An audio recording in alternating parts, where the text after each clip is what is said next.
Hello there, welcome to episode 24 of Cyberpunk. It's thrilling to have you along with me, thanks a lot.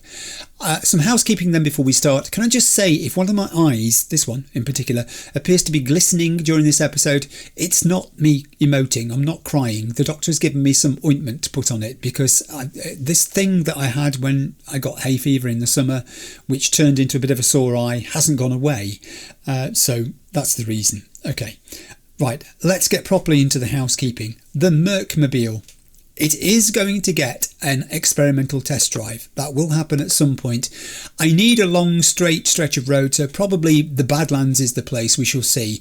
I was tempted to do it at the end of episode 23, but I stopped myself because it had already run on way over 3 hours, that episode, and it could have just carried on and I couldn't. So there was an arbitrary decision there. Just let's stop. This is a sensible place. We're in the middle of a desert road. We've just got the Mercmobile. There's nothing much happening. Let's pause at this point. Some people on the comment about that car, and there were many comments about the Mercmobile, said it would be the ideal car for racing in. Now I understand where they're coming from because I get the feeling it's very fast. Even when I just got into it and pressed the trigger slightly, the thing seemed to want to run away with me. The thing is this, as someone for whom 50 miles an hour can give them a nosebleed, I'm not sure. I actually prefer Claire's Beast over my car that I've had before, or necessarily this one. Now that sounds a bit weird because why would I prefer a slower car over a faster one? Two reasons. One is that I've already mentioned this, the fact that it's slower, more deliberate feeling in its road holding, that's good for my driving style. I need thinking time when I'm driving. But the second is purely a sort of imaginary law reason that I've built up in my head since meeting Claire. Claire's been through a tragedy and it hurt, and it still hurts a lot to even think about talking of it. But she loves her racing, and working on the Beast in her auto shop I think has helped her get through what's happened to her. So the car has kind of provenance, it has a personal meaning to her, rather like Panam's car has to her. So I think, out of respect for Claire and the fact that it would make Claire very happy if we were to carry on racing in the Beast, win or lose, that's what I'm going to do. If it means we don't qualify, then we don't qualify, but I think I've got in my head a justifiable reason for making the decision I've made there. So that's that. Right, let's move on to the next thing from the housekeeping. I have some bullet points here just to remind me, I'm squinting at them. Turrets came up.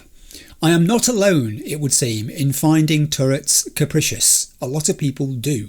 They seem to behave themselves most of the time until they don't. They seem to follow a set of rules until they don't.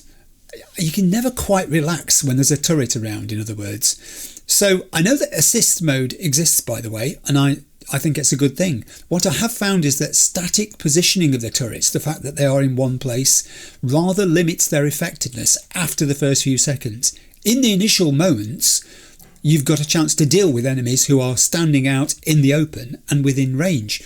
But anyone else beyond that is inaccessible. If they're behind cover, or if they're simply not in your field of view and aren't going to come into your field of view, there's not a lot you can do. So really, faced with belligerent or potentially belligerent turrets in my immediate area, my solution, I think, is going to be to disable them, to shoot them, to destroy them. It seems to be the safest option. I don't know. I mean, I think everyone takes these things on differently, and it's about play style. I am not a weapons person. I say this till I'm blue in the face, but I'm not a weapons person. I don't find them intuitive. I find choosing them hard. I find using them difficult. So that's my take on it anyway. Next, V's appearance and clothing in general actually came up again after I mentioned that I'd been sent at least one person's V design and build to look at, and very good it was too. I do plan to try a makeover for V in the near future, and maybe I should find him a Mercman outfit. Wouldn't that be great if I could create one of those, something like it? I don't know. Customization, just like weapons, is part of the game, but it's not a thing I've delved into at all in the past. So maybe I'm missing out. Maybe I should give it a try and see what happens. I'm not promising anything ultra coordinated or revelatory in his appearance, but I'll have a go and we'll see what happens. You can let me know. On to the next thing, and I think this might be the last bit of housekeeping actually. Distracting enemies by attracting them towards explosive and then detonating them. I mean, it's a real sort of moment, isn't it? It's a simple thing. It's obvious, and I don't always think of doing it in the heat of combat. It's one of those things. There are a few little strategies like this that I could do with employing, but they don't come naturally when you're in the middle of a firefight.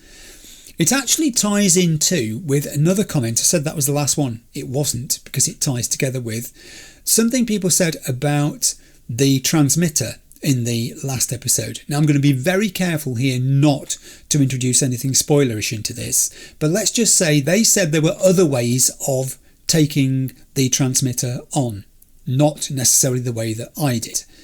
And they pointed out to me that some of those ways were shorter and less complex than the way I chose. So the thing is, I didn't really mind that I did it the long way. It didn't occur to me to do it any other way, to be fair, but I didn't mind doing it that way because it was a chance for some mixed combat practice. I got to use quick hacks, I got to use some conventional weapons.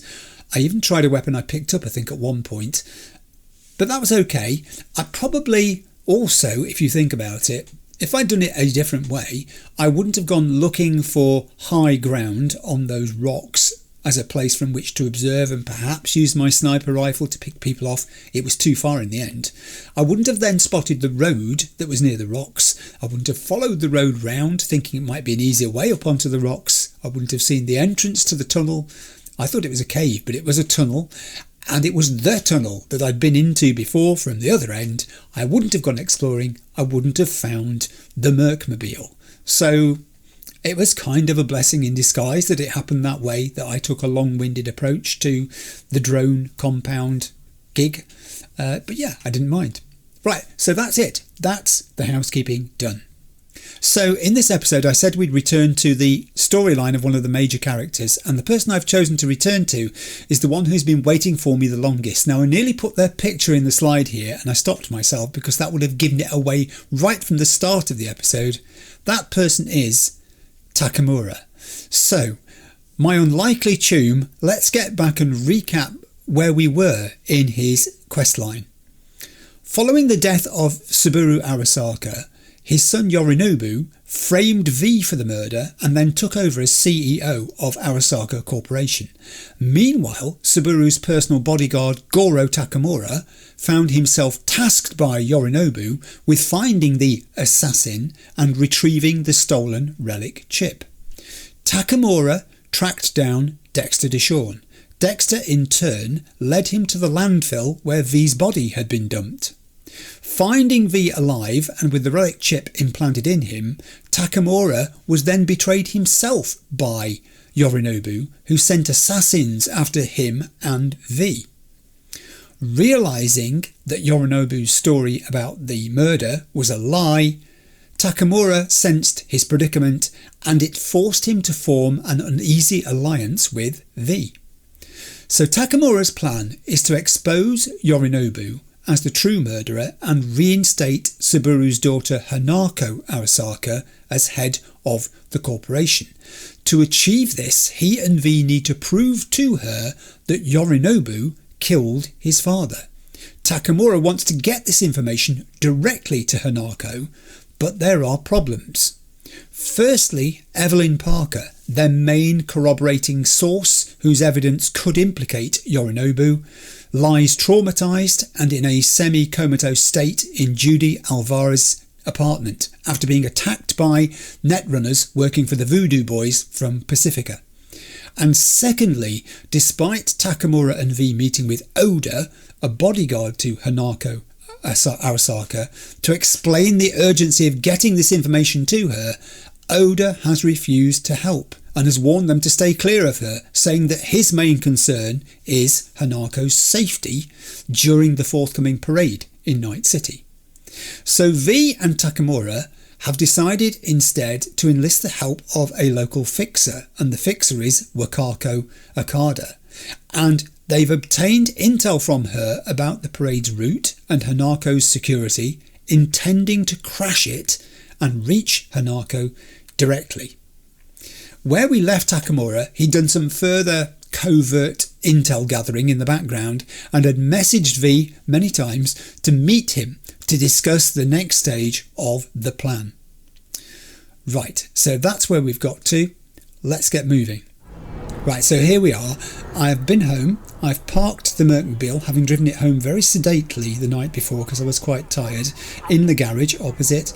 I've been to bed, I've showered, I have rested very well and come downstairs. I have been and got rid of all the weapons I didn't want to keep, but I have made a couple of changes to my weapons inventory. I know.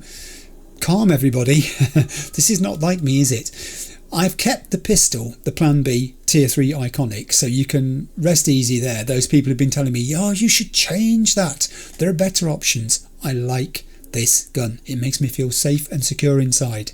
However, I have changed my rifle for an M179E Achilles Tier 3 Plus Tech Precision rifle because it had better stats than the one that I had. And talking of shock of all, I've changed my sniper rifle from a Tier 1 to a Tier 3 power sniper rifle, the SPT-32 Grad. Again, much better stats than the one I got. So I'm quite pleased with those two little improvements and looking at what I've got there. Also, in character, I said that I would spend the attribute and perk points that I had when I got to the start of the next character-driven episode, narrative, storyline, quest line driven. That's what I've done.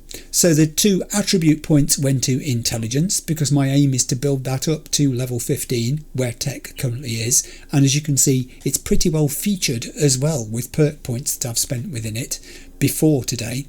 However, when I looked at technical ability, which was already on 15, it was dreadful. I'd hardly spent anything at all within its skill tree, so I used all my skill points here. And as a result of that, I've completed rookie level, which wasn't actually completely filled in. And I've got the core elements of Health Freak done and also all things cyber. So I can begin the purchase of enhancements for those two as time goes on. I just want to say before I go further, however, I'm on level 25 and my next big staging point is level 30 when I'm going to go to the Ripper dock again and do some more enhancements, cyberware replacements and all the rest of it. And at that point I'll also be able to access tier 4 quick hacks, which is an important thing. Between now and then I'm not really planning to spend any attribute or skill points. I'm going to save them up, and the same applies to just general supplies that I come across and eddies, although I do have a hankering to buy an apartment in Japantown simply because I've been told that various apartments in the game have different appearances. They're not all the same. And I don't particularly want to know which ones are different, so thank you if you know that, keep that to yourself. I need to find it out organically, simply by experimentation. So that is the plan. Obviously I've got rid of all the weapons I didn't want to keep as well. I've sold off stuff I didn't want to keep, so that's been done. Get on my bike. And we're going to go and see Takamura. Oh, I've got a police car behind me. What's your problem? What was that all about? What did I do to merit that? Oh! What is it? Every time I get on a vehicle, something weird happens nearby. I'm fated or what? What did I do to make that happen? No. This police car has taken exception to me. I need to get out of the way. I'm off. Watch out, guys. Guys, watch out. I don't want to run anybody over. I mean...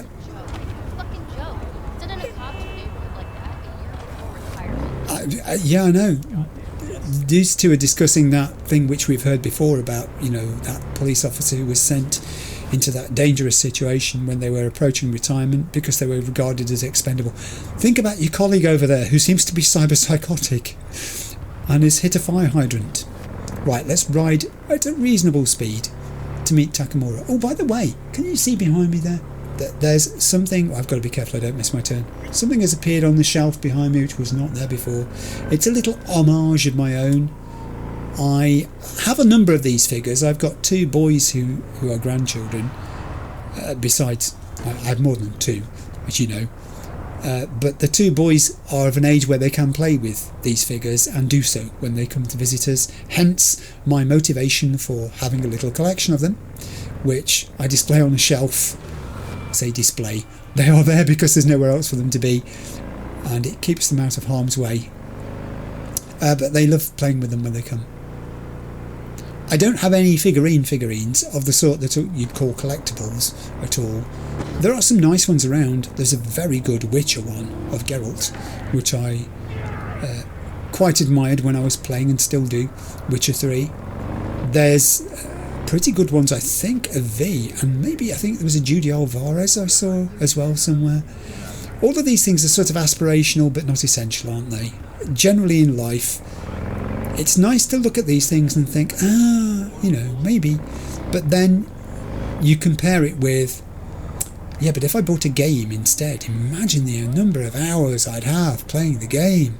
Or better still, or if I got the washers changed by the plumber, that sort of thing. Real life tends to get in the way, doesn't it? I'm going to park on this thing, which we would call here the central reservation between two carriageways of traffic, because the last time I tried parking on the road, it didn't end well. I got rear-ended, if you remember, in episode 23. I'm pretty sure, is it this way I've got to go? No, I was completely the wrong way. It's over there somewhere, apparently. Oh, that's a shame, because this road's really busy compared to the one I was going to go across. I could be stuck here forever unless I run. Jump! I can use double jump. Of course I can. This is a lift. I've seen lifts elevators before. I'm going into it. We're on 0. We need to be on 19 market. Let's go. So my plan is to meet Takamura and find out what research he has gathered, because that's what he was doing. And I think rather like Panam, he's the man with the plan, not me. So that's what I want to do. I think I've just discovered Zaphod Beeblebrox in this game. Oh, what is going on here? That doesn't look comfortable. I mean, togetherness is one thing. Leave me be. Are you talking to me? Leave me be? It's her that needs to leave you be. Listen, I need something strong. You got something on the strong side? I haven't, no. Have you two ever thought about living separate lives? People like you always got something to sell. So how are we doing this? I'm not selling anything. I'm trying to give you advice. I think togetherness is one thing, but this is taking it to an extreme. Don't you think? What does your girlfriend stroke wife feel about this?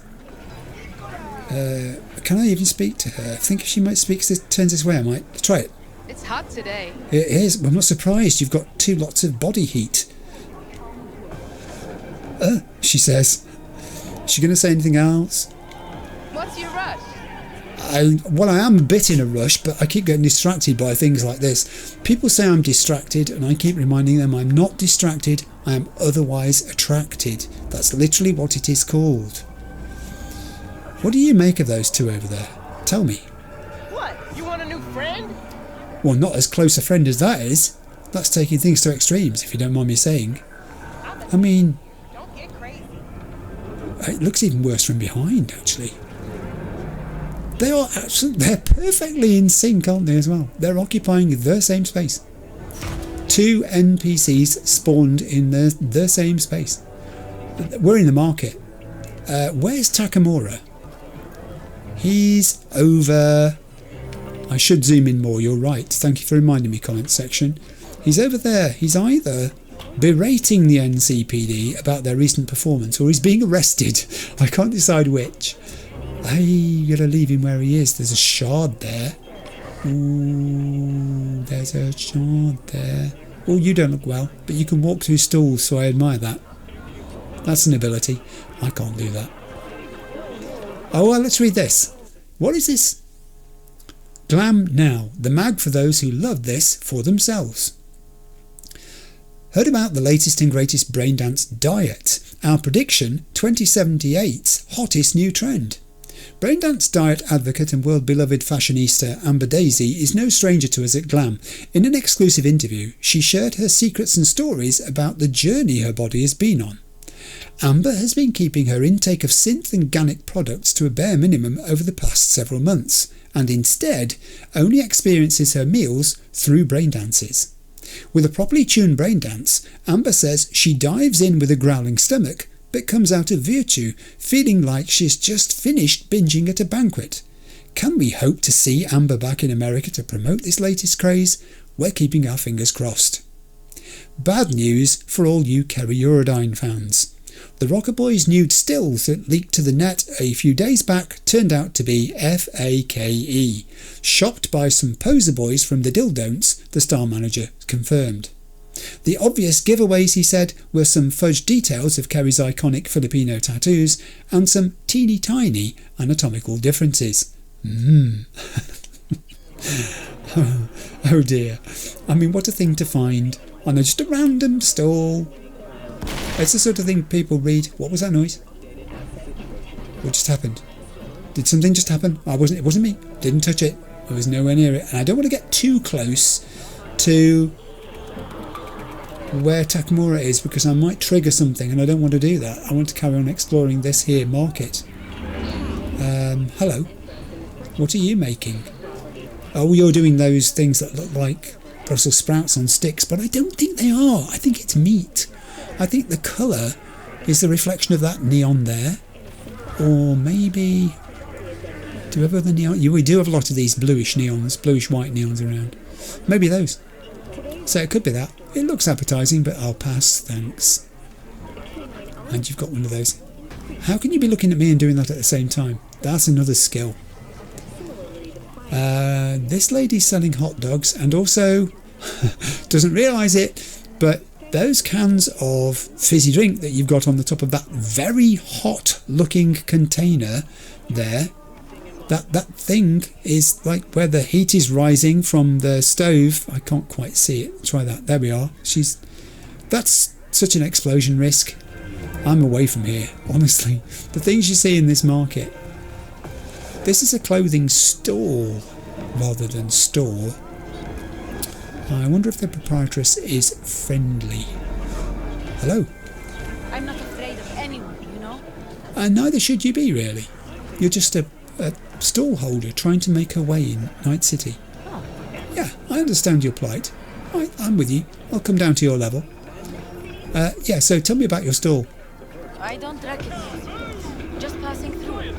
I am kind of just passing through, yes. I mean, I'm thinking about changing my clothing myself. I was talking about this in the intro. I'm looking at what you've got on here, though, and it looks a bit... Well, I think the word might be dull. Please don't take offence when I say that. I was literally in a clothing store today with my wife and my daughter and my granddaughter, and you go through the ladies and section and it's all colourful and, you know, it's got lots of variety to it. You go into the men's section and, oh boy, it's grey, it's blue, it's black, and that's it. It didn't used to be like that, you know, they used to have red in there and you used to be able to buy just stuff with a bit of variety to it. I don't know, maybe it's because it's autumn and winter coming. I'm sorry, am I boring you? I'm not afraid of anyone. You shouldn't be, you've told me that already, you're repeating yourself. I'm leaving now because you're repeating on me. A bit like they would if I ate some of those. Let's pop over to this stall here. This is a... What's that? Hi, are you alright? Can I ask why it is you don't have barbecue sauce? You've got ketchup, you've got mayo and mustard. What do you think, dude? You look like a man who wants barbecue sauce. Is that true? Also, they don't have what we would call in this country brown sauce, which is a kind of... Oh, it's terribly difficult to describe. Because it's kind of like... it's kind of like tomato sauce. And I think it even has tomatoes in it at some level, but it's not red like tomato ketchup is. It's brown, hence the name brown sauce. Someone else needs to explain this better than I, because I don't know the constituents of brown sauce, or even if it exists elsewhere beyond this country. What's this dude doing over here? He is cleaning his work surface. Is he cleaning it, or is he... Oh dear. No, I think he's trying to get rid of graffiti. Is that what you're doing? You've missed a bit. Over here. And be careful which letters you rub off first. Oh, she's not having a good time. We got a problem? No, but I think you have. That's not the answer. That's not the answer, my friend. Falling off your stool isn't the answer. Licking the table is not the answer. You lost, honey? No, I'm not. I roughly know where I am. Takamura's over there, being interviewed by detectives. I'm talking to you. Well, yeah, you see, you're graced, you're blessed by my presence. Apparently not. I tried. What can I say? I don't want to get to Takamura yet. I want to... Can I go round the other side of this? I'm not sure that I can. I might have to approach Takamura after all. Let's do it and see what occurs, shall we? Are we ready? Here we go. I do not understand. Does Arasaka not have enough of its own people? We're on a timer. Look around, sir. Things are heating up in the city. Suits know one spark. Interrupt. All it takes is hand tap. But Oh, perfect timing. Good.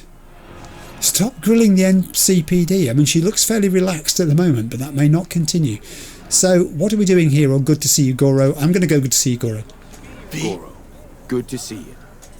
as it is to see you, V.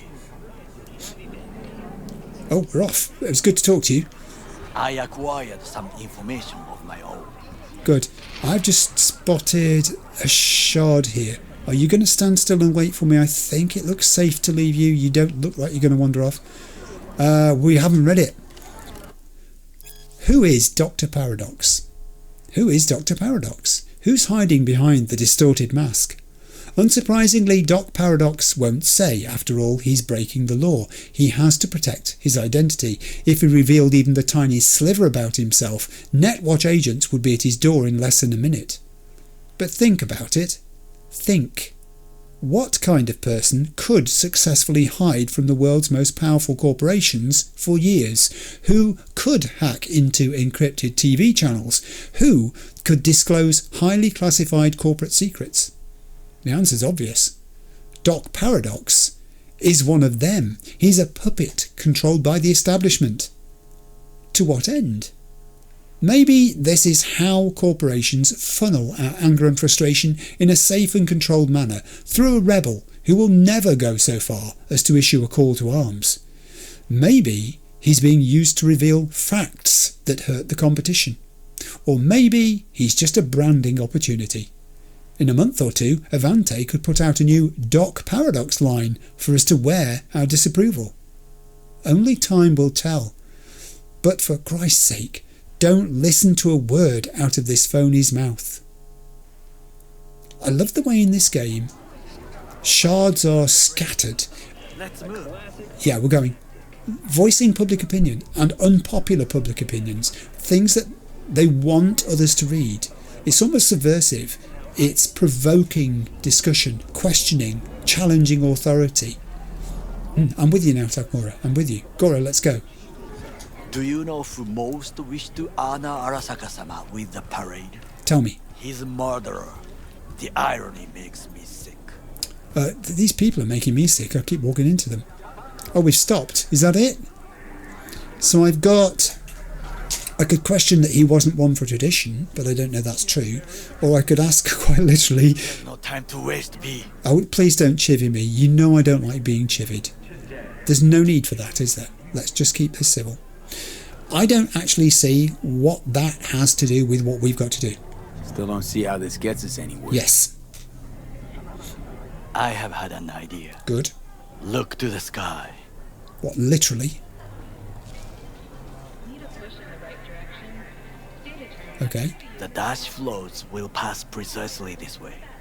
If I could just get onto Hanako-sama's float, I could speak with her in private. Get there how? Why jump? Of course. What? You're going to jump onto her float in front of everyone? I think you might have lost it. Yeah, I'd love to select that one actually. But I'll go with the top one because I'm curious. How on earth? Please don't keep saying my name. I know my name, you know my name. There is no need to keep saying it. And how you aim to manage that? Yeah, come on. While you are occupied with your shady dealings, I learned more about the floats. Good for you. They are all kept in one place. Arasaka Industrial Park. It is there that they prepare them. We need only to break into the compound, find the right float and inject a virus into its system. Simple. You will then be able to disable any security before I sneak inside. That's all we've got to do. I could ask him for more details, but I could actually, because I've now got the ability to do this, say positively, There's no time to waste, B. I'm not wasting, I'm considering how to respond to you, and it's important. I'm going to be positive and say, yeah, that sounds like a plan. Lots of ways to skin this particular cat, you know. Gonna need... I know what you need. It is taken care of. What I is it? have an infected shard. Oh, It was not cheap, but the man who sold it to me guaranteed it will work. oh no, take the shard. How do I do that?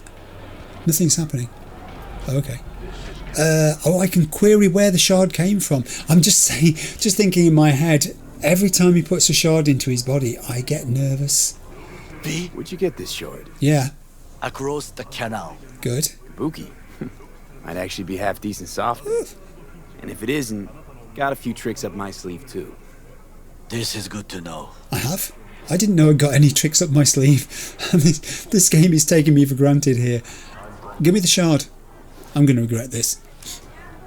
Oh, Let us move on. good. I don't feel a thing. Yes, I do feel a thing. I'm going to follow him quite closely here.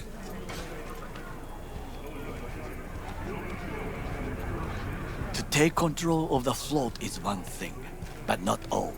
The security concerns me. Okay. The snipers especially. Yep. I will be an easy target. Yep. But I may have an answer. Okada-san mentioned the city cameras. If we gain access to them, we will see exactly where the snipers are. Okay. You can deal with them as I advance. Right. That sounds like a plan. So, why is the dirty work my job? No, it sounds like a plan. Sounds like a plan. You agree just like that? I wouldn't say that. The risks are considerable. Well, getting more and more used to that. And now, what would you say to a small test? Huh? We must try the shard. The camera control room is in front of us. You must get inside and infect the network. That is all. Uh-huh. And in the meantime, you'll do what? Crack open a can of suds? Probably. I will not touch alcohol. At work, I will watch your back. Now, get to it. He's very serious, Takamura, isn't he? It's funny how he has a sense of humour. I've got to go in. B? Honest to goodness, it's 5 seconds since you told me what to do and you're already chivying me. I thought I saw a shard out of the corner of my eye. There's no time to waste, B. Oh, there is. This isn't time critical. There is time to waste. I saw a shard when we were coming down here. I'm sure I did. I can't even remember. And now there we go. There's a shard showing up down there. That must have been it. Was that it? No. There's another shard showing up down there. Oh, I'm really sorry, Goro. But I haven't read this. Oh, it says I haven't read this. But I have read that one. Cyberware controversy in football. That one I definitely remember having read. So I am not going to go back to that one again. But I will have a look and see what this one is. I haven't read this one. Arasaka and ornithology? 3 Japanese words to know. I would remember that. Let's go. As conversations over factionalism within Arasaka heat up, many industry insiders wonder about the company's future trajectory. If you struggle to understand the complicated inner machinations of the world's largest arms manufacturer, look no further than the obscure science of ornithology. Yes, that's right, the study of birds can help, at least in a sense.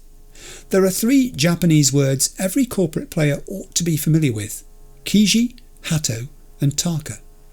Kiji, green pheasant. This bird has long held cultural and symbolic significance in Japan.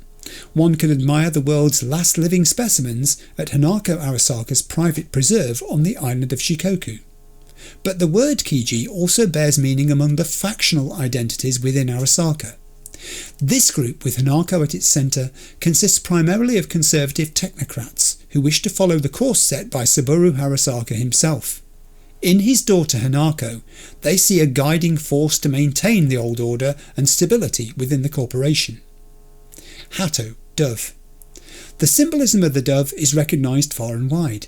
The symbol also aptly captures the character of a much smaller faction within the company led by Michiko Arasaka, daughter of the late Kei and niece to Hanako.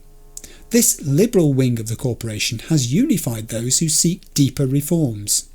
Although they currently hold little influence, they enjoy growing support, popularity among some politicians and media personalities. Taka, hawk. As symbolic as the dove is, so too is the hawk. This faction, headed by Yorinobu Arasaka, often prefers to take the most direct and uncompromising solutions. Both stubborn and temperamental, he resembles Saburo, which has given him wide support among the more militant-minded Arasaka Corp elite. However, his more pro-Western implications and ideas that are innovative as they are controversial have weakened his support from the board's loyal traditionalists. And then there's an asterisk relating to what it said about Hanako and Hato. You can learn more about Arasaka family genealogy from the 8-book series 2 Centuries in the Clover's Shadow, available in stores soon. 8-book series? Heavens above, how much reading do you think I've got time to do? I mean, stupendous view from up here. Look at that. That is a thing of... I was going to say it, I won't say it. I've got to head back, I guess, towards our good friend. I mean, I'd love to sit and chat to these people. What is it you're doing here? Why is everyone got it out for me? Fabulous tattoo on your back, by the way. And on your shoulder as well. Very good. And can I just say, when you zoom in here, you can actually see pores on the skin. Look, the tiny little imperfections that, again, are what authenticity comes from, isn't it? We expect to see imperfection. We expect to see that natural look. And now, having done that, let's go and catch up with my good friend who's wanting me to break in here. Now, I can't go in. Break into security room. I can't literally break the door down. I did actually think I might try explosives, but I don't think that will work.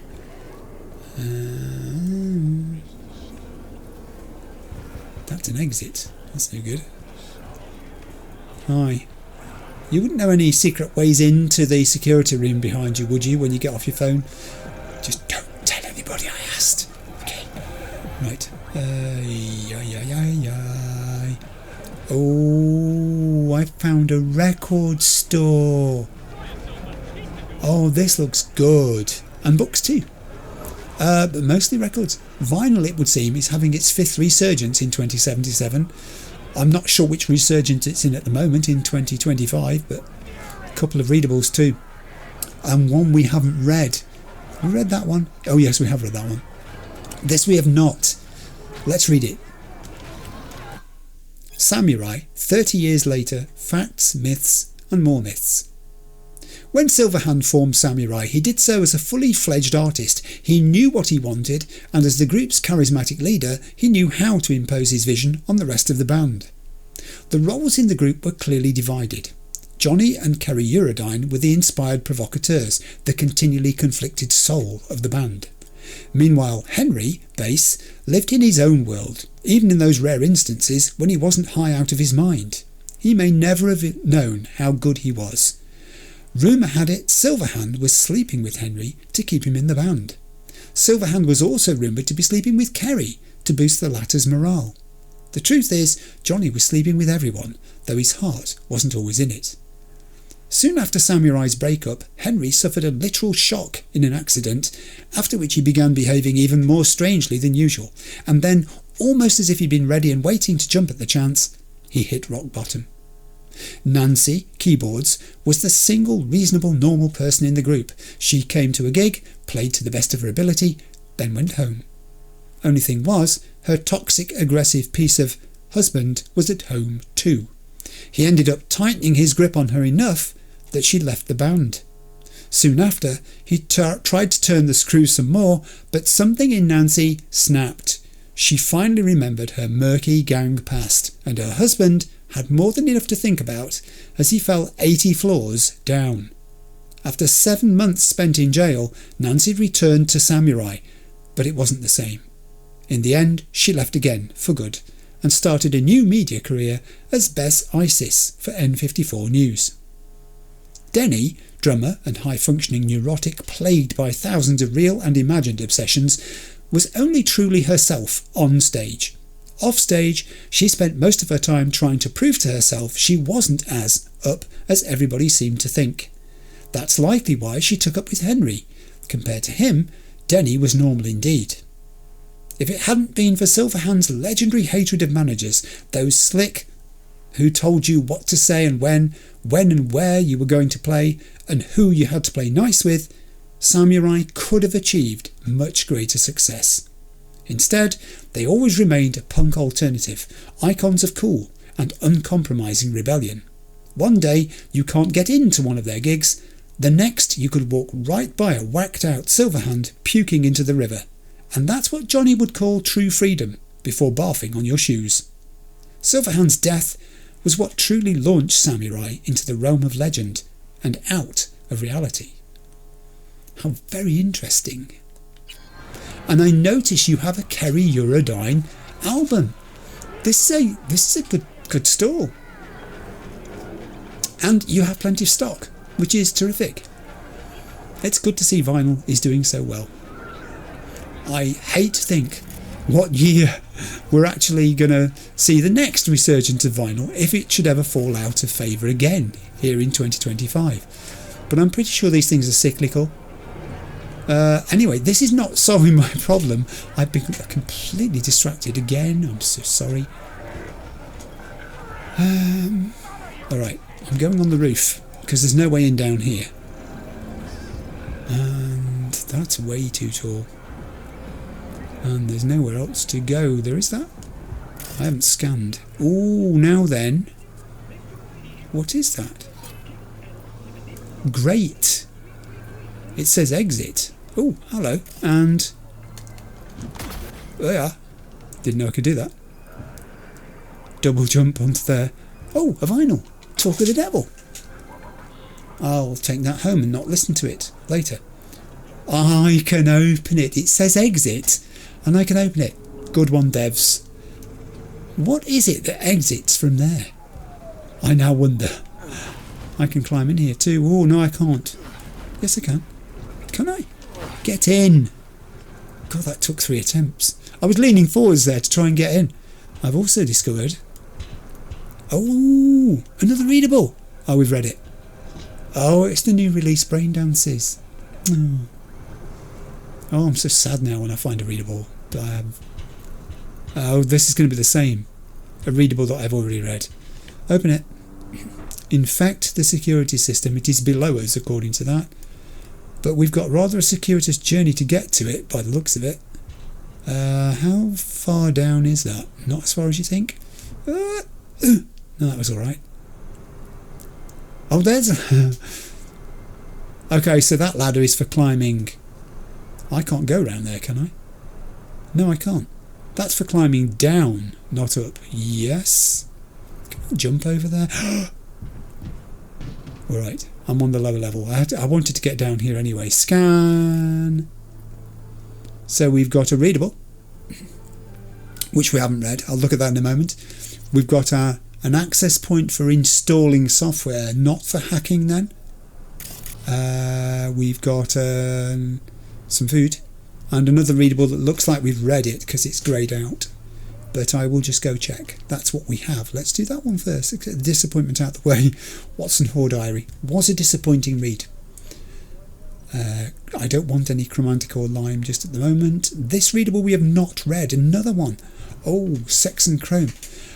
So okay, I haven't read this one.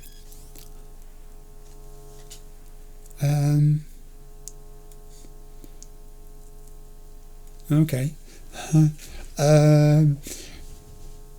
Right. I think I might need a drink of orange.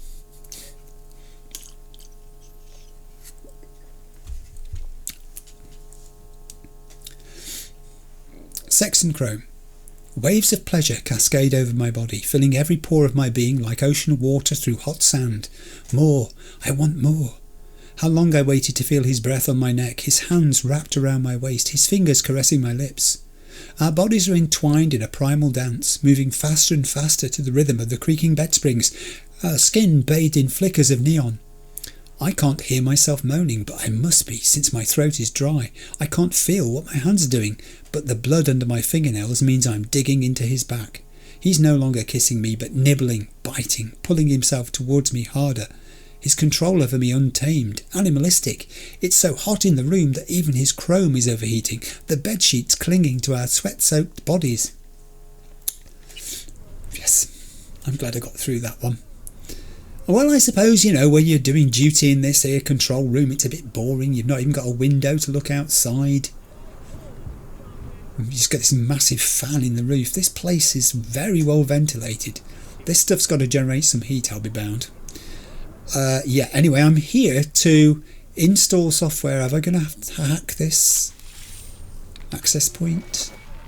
No, I'm not. Fucking worked. It worked, would do. We don't need the third word. But you're correct, it did. And I will now climb the ladder, because that's what the ladder's for, obviously. Duh. I thought I was going to be able to go out of the door. Hang on. So, I went up, I went down, I went back up again. I'm back on street level? There's nothing over here, is there? No. Isn't this... This is the door I couldn't get in earlier. Yes. There's my man. And? And mission accomplished. I'm a thief, ain't I?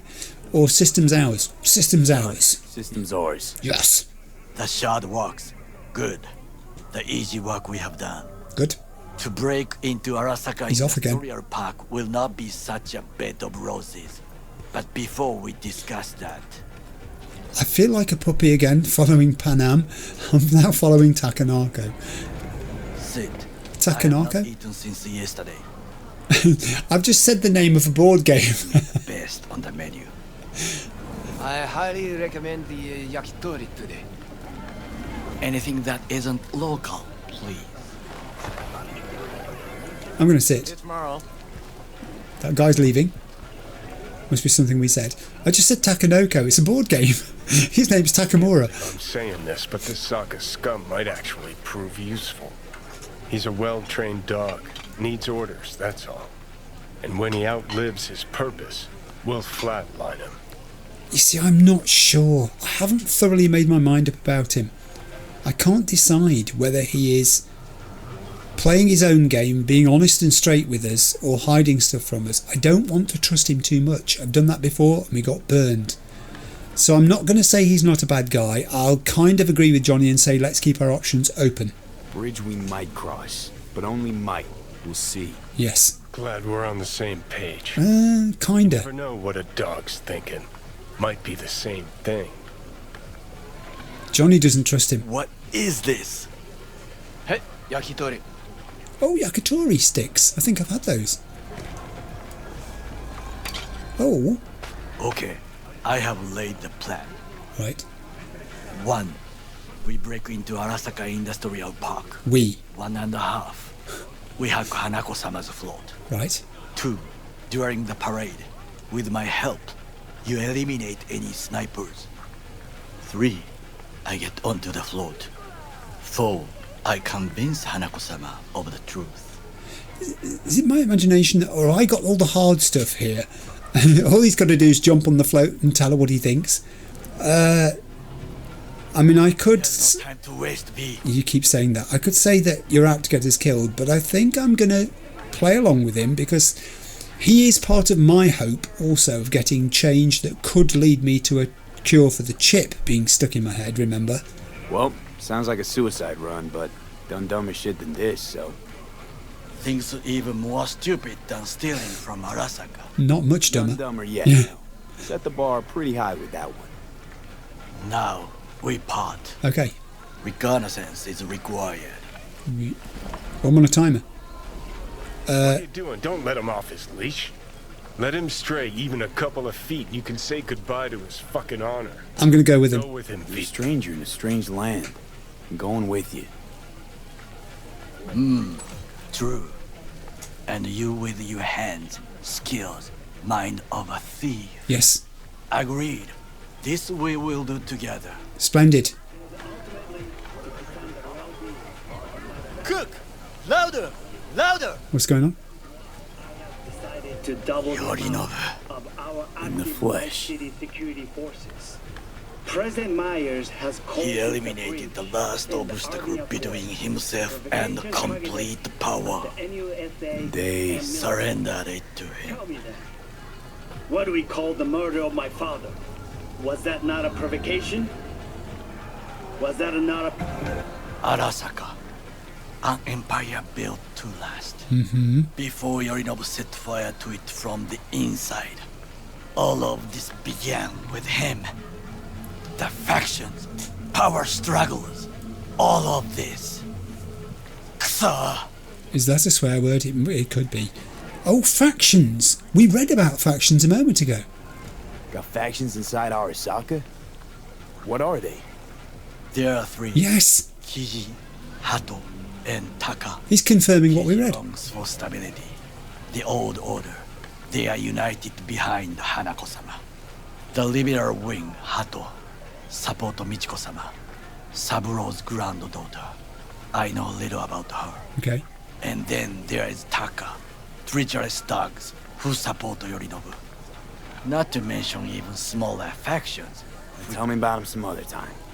Yeah, I mean, he's confirmed the three that we learned about in the ornithology analogy. So where did he get his rebellious streak? I'd like to know about this. Where's Yorinobu's rebellious streak come from? No one knows this. Perhaps soon I shall ask him in person. You see, I'm not convinced that he wants to leave Yorinobu alive after all of this. I am starting to... No time to waste, V. Oh yeah, there is, because I've been burned once before with Dexter Deshawn and it cost Jackie his life. I think Johnny's on one extreme of saying let's just waste him when all this is over. He thinks that he can't change. He was once an Arasaka person through and through, opposed to everything we stand for, if you like, and Johnny thinks he still is, deep down. That's why he doesn't trust him. So why did Saburo, who's this really clever guy, permit this to happen on his watch? Why'd Saburo tolerate it all? Can't get my head around it. Could've kept his son on a short leash. Arasaka-sama was a strong and disciplined man. Right. The strongest man I have ever known. And yet, at a critical moment, he showed a weakness. For Yorinobu. For his daughter. Hanako. When Yorinobu formed his band of hounds, declared war on his own family, Arasaka-sama could have crushed him with one word. Yet he did not. For he did not wish his daughter to suffer. When Yorinobu returned, his tail between his legs, she persuaded her father to give him a second chance. Do you understand? Hanako-sama saved Yorinobu from the consequences of his deeds. You blame Hanako for this too, but are you blaming her for being too compassionate? Is that what you're criticising? Or are we to say that she may have had a change of heart now? Please stop saying that. This is not wasted time. This is thinking time. Just picking these options without thinking about the deeper implications of them is foolish and not to be done. She may have changed her mind by now, given events. Feels like that's about to change. Long as we get Hanako to believe our version of events. Conscience could also come into play. Yes. Assuming she's got one. We must reach her first. Yes. Will you join me? Yes. Honestly though, if you're not going to eat this, I'm going to eat some food before I reply. Can I actually eat? I've eaten something. That felt good, man. That was really good. I could eat some more if I wanted to. Let's see if I can eat another one of those. Will 3 become 2? Yes, it did. I ate 2 that time. I was getting a taste for it. I am going to join you, Takamura, partly because I want to keep you close. I don't trust you, and out of my sight you could get up to anything. Sure, why not? Let us go from here. I hope you enjoyed it. Please come again. Sawdust and plastic. You see, he does have this sense of humour, and I think the devs put this in here deliberately to disarm you into thinking that anyone who can have this lair to him can't be all bad. I am so easily taken in by these sort of situations in games. I've been wrong many times. Let's go. Oh, let's literally go. I keep looking to see how long we've been playing. I didn't do this at all last episode, and I've told myself to do it religiously this time. I'm going to regularly look. I have found a good place to observe. To observe the facility. This is your good place. Is this it? You'll excuse me if I scan, because I can. Ouch, I'm standing next to a van. I'm not trying to rhyme, it's just happening. Oh yes, please. I haven't picked anything up much. Yes, I very much need them. If I tried to, could I stand on top of that wall? Apparently I could. And now we know that is a thing too. There's some more resources there. And no, they're not resources, that's just a shiny bit of something. I will leap across here. Oh god, that hurt. We learn by doing. You bruised your knees now, haven't you? What did I tell you about doing that? Oh, I was so hoping I could break in. But it's got that kind of glass that looks like it will not shatter. I will try it with my new weapon. Yeah, it doesn't. It just splinters. Now I need to reload that. I know I can charge it up before someone points this out. Thank you so much for pointing it out. I do know I can charge it up. I don't know whether I'm going to get a chance to use it or not. It depends on how he plans us to get into the facility where the floats are stored in order for us to be able to do the things we've got to do. And yeah, suddenly I need the toilet. I bet you can't get into the toilets.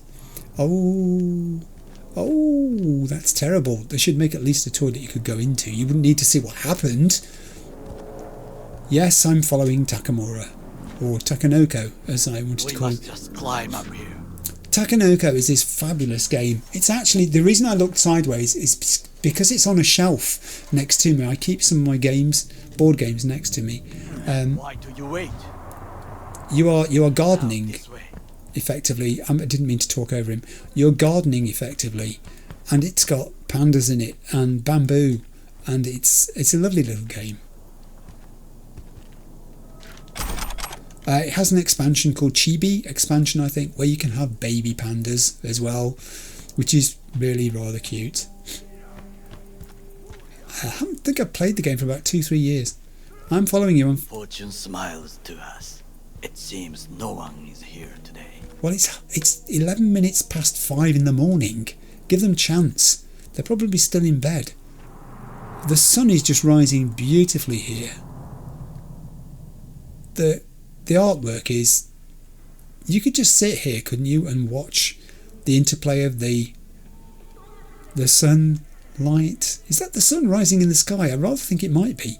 Let's just cause that to happen. The interplay of the sunlight with the objects around you in the environment is just sensational. And I want those because they've got some tier 4 components in. And I was just talking about you.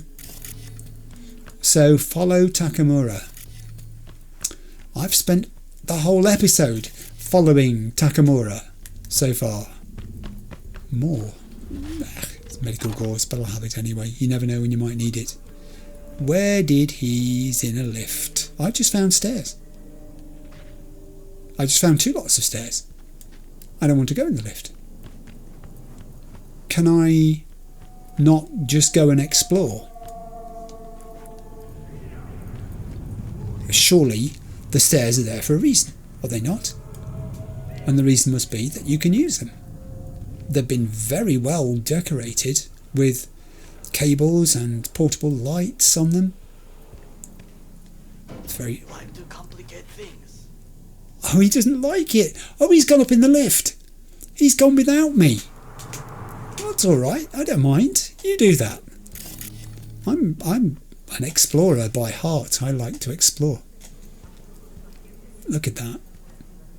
The light is dazzling, isn't it? It's got that early morning sharpness to it. It's blinding, you know, it's headache inducing.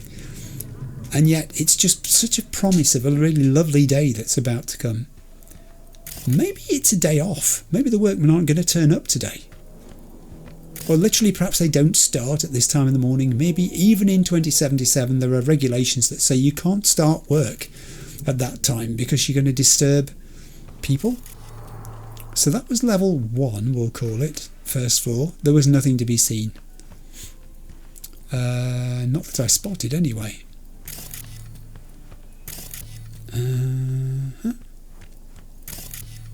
Oh, hang on. What's this? A glow stick and some other bits. So there is stuff to find here then. Good to know. Oh, now maybe I didn't look carefully enough downstairs now. Oh, I know. I'm really sorry about this, but I won't sleep. I thought I did scan everything and everywhere here, but maybe I didn't. Yeah, I did. I scanned it all.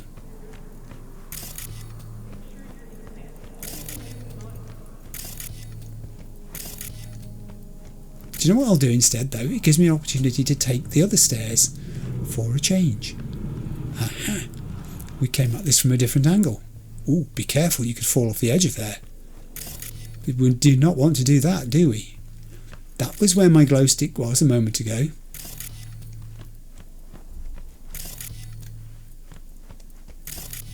This is really nice architecture. I love the way these barrels have been put around on pallets as if they've literally been lifted up and then stored there. There's a lot of storage going on actually. They are constructing, not deconstructing.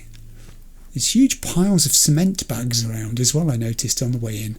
So that was level 2, now we're on level 3.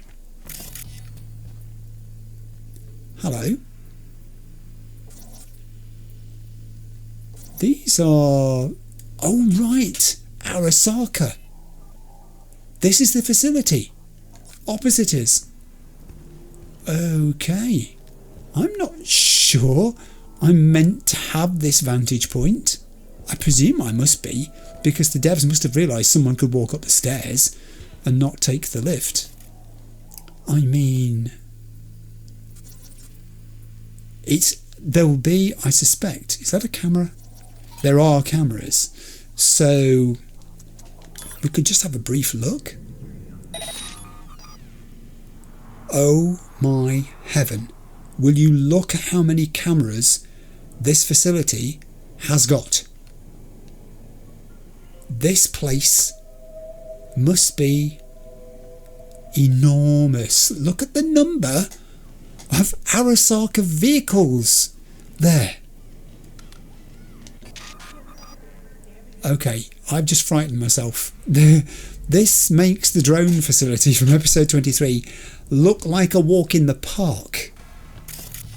I hope my good friend, my tomb, has got a plan. I hope it's a good plan. I'll take those. I'm climbing levels one at a time here because why not? What the hell is that? Oh, it's another of those guitar picks and a glow stick. Good. Alright, let's go up another level. I don't know how many levels there were. I looked up the side of the building briefly. Was it 6? Was it 7? Something like that? I think it was. Oh! Oh, I've read that. the truth about cyberpsychosis. Thank you anyway. A shard. Now, wouldn't it have been great to find a shard here as well? That would have been superb. Now I'm seriously wondering whether I have looked carefully enough. If they can hide a shard in here, that's one I've already read. Oh, look at my shadow. I think he always looks like an alien when you look at his shadow, especially when the light is at a very low angle, as it is at the moment. For a moment I thought they were bunches of eddies, but they're not. They are discarded bottles of something. And that looks awfully like blood on the floor there. I wish I hadn't done that now. Let's carry on. And we're climbing still. I don't know what level we're on now.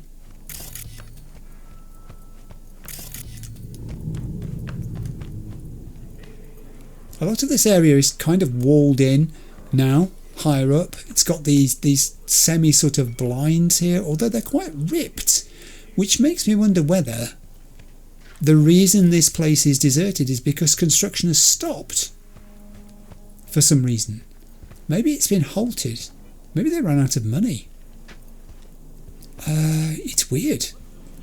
It's a sort of semi-liminal space. It should have lots of workmen in it, and there are none. And there are no real signs. Hang on a second. I was going to say no real signs of habitation, but there are signs of habitation. There's food. There are candles. There are settees set up. Someone's been up here. Maybe not the workmen, though. Maybe not the workmen. I thought maybe they'd set themselves up a little nest here so they could take a break and admire, or when the light was allowing them to see it, Night City. And maybe the Bay Area beyond, I don't know. But perhaps not. Perhaps this is just people breaking into the site and doing this. Who can be sure? I've got to be careful here of my footing because it's a long way down.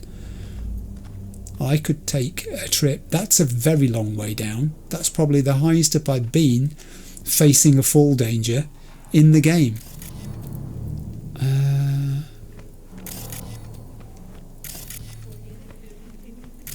Oh, do you know, we're nearly at the roof. It's really irritating me in case I've missed something lower down because I saw that shard.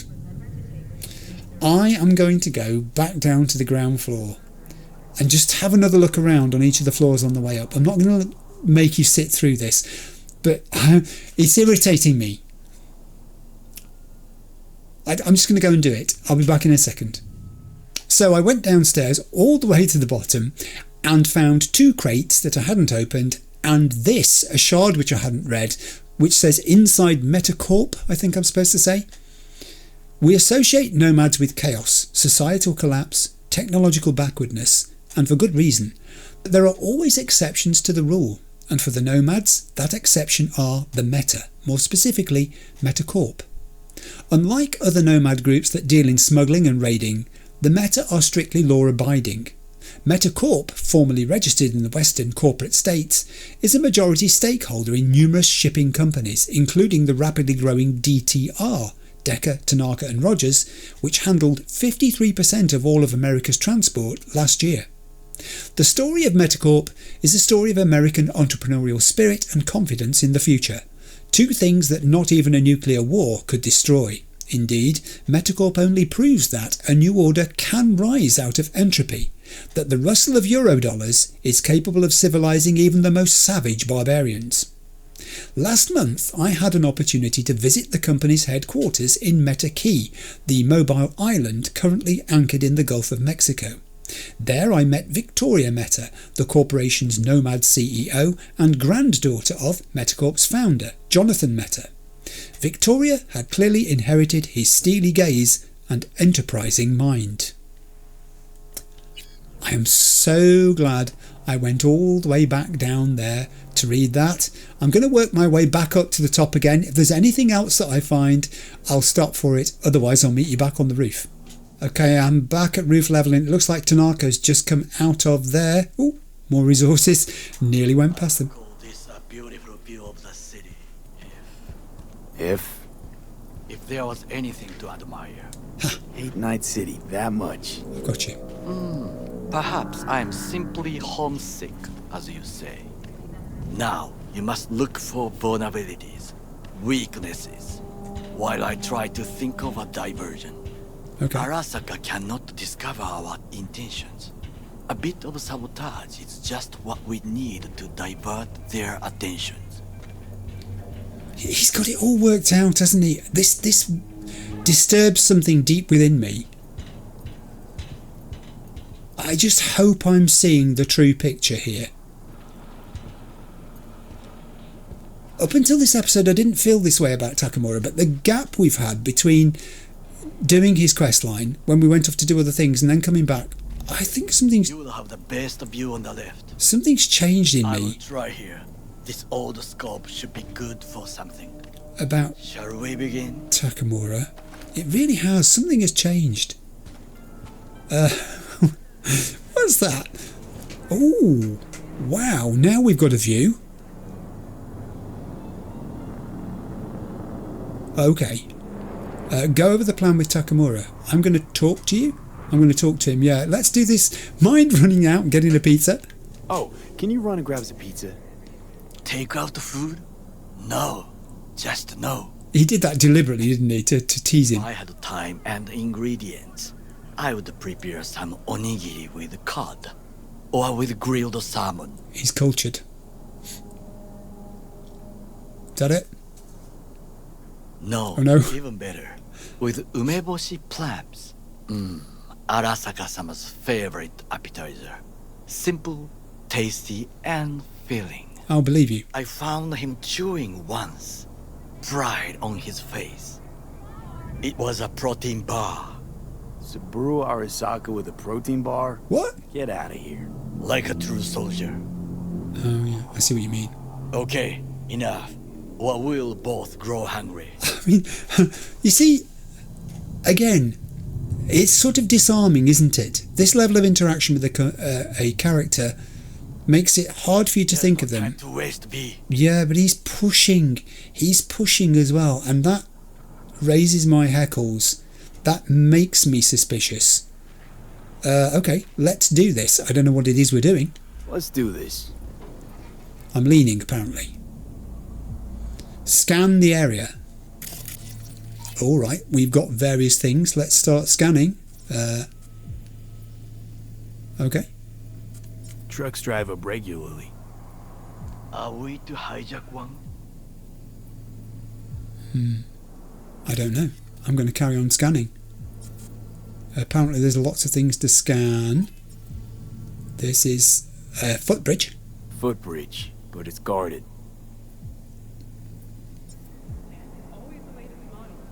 We will Anything- use it to enter if there's no other way. Okay, he's got a little bit to add each time I've scanned something, apparently. Service tunnel? Looks like a service tunnel by the road there. And he says, It could lead to the warehouses. okay, right. Using his scope that he's got. I haven't got a scope, I've just got a scan. There's all sorts of stuff to scan. Antenna. Security hub's liable to be in that building. Okay. And? Comment? Perfect for sabotage. Good, okay. Not bad. No, it's getting okay, actually. How many more of these? Hang on, change position. I haven't changed position, I'm still going. The pipes. Pipes. See 'em? We could use them to get inside. I think it's suggesting to me that I've scanned enough things, but I haven't finished scanning. The gate is guarded. These are all the good things to know. Camouflage turrets by the gate. Turrets. Oh no. A last resort. I do not wish to die there. You don't wish to die there. How do you think I feel? I think that might be it, apart from... No, wait a minute. There's one down here. See the transformer? Transformer by the wall. See it? We should use it to step up. To climb over the wall? Yeah, I guess we could actually. That's a very high wall. And the last one is, I think, these things here. Comm system. Got eyes on the comm system. There's a lot of guards. Well, that makes sense. I could use comms for a diversion. Yes, you could. Is that it? I think we may have scanned everything and now we've got no other option. I mean, there's a heck of a lot of bad dudes going to be down here. So, we must be aware of the mech. We must be aware of the mech. Yes, I'm glad you spotted that. I'm going to say change position because I think we're done. I think I've seen everything. We have what we came for. Yeah, we've scared ourselves. So, we going in? Is this what you said before entering Konpeki Plaza? Not really. I wish to be certain we have not overlooked anything. Me too. We should wait and observe. If nothing out of the ordinary happens, then yes, we go in. Sounds sensible. Better get comfy. Okay, we're doing these little time jumps in this episode. Oh, B. What? No sudden movements. there's a cat Do over you there. see it? I see a cat.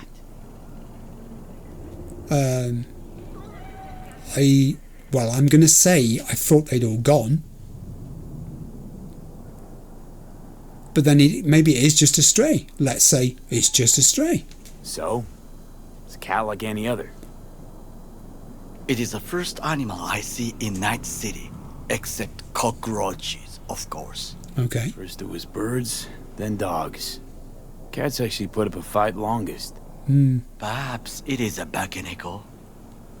Okay, we're going to go down this rabbit hole. Back in Echo. What's that? It is a cat spirit. It brings misfortune, can restore the dead back to life. I think I've heard this before. I could say it's just a cat. I could ask him if he believes in ghosts, and I could agree with him and say, who knows, it could be. Let's humour him. I don't want to completely antagonise him. Like Johnny said, I'm playing along here, I think, but keeping my guard up. Feline ghost? Suppose anything's possible. It's My noisy. grandmother knew many stories about Kitsune, Kappa, Bakeneko too. Okay. Oh, okay. So we appear to have triggered a backstory here.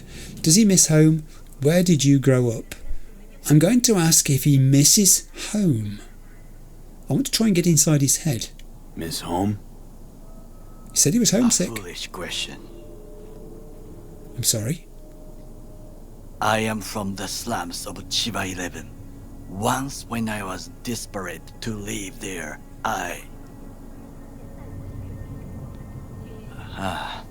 bad memories washed away by time. We don't know what he did. long only for the simple days of childhood. Oh, now I can use my nomad thing here to talk about when I was a kid. Or I can ask him what it was like growing up in Chiba 11. I'm gonna... Let's share. My childhood? Let's see. Racing my bobber for the first time through the hills? Oh, and, first kiss in the middle of a synth cornfield. How nice. I remember the chemical stench of the canal, where we boys washed our shirts. Slightly different experiences. Corporate transporters sometimes passed through our slum. Arasaka selecting children, but only the clean ones. Oh my. What was that all about? Military transporters for a slum? Transporters, you say? Armored and armed. Chiba 11 had the most murders in all Japan. It probably still has. Rough childhood. Why were they picking up kids? What did they need kids for? To be corporate soldiers. When they chose me, I felt I had won the lottery. In the army, I was given everything I lacked before: discipline, regular meals, and when I proved I was gifted, and education. All you had to do was kill Arasaka's enemies. That's a little provocative. Anything's good that puts food on the table excuses it. But the real good question here is, how did you come to be Saburo's bodyguard?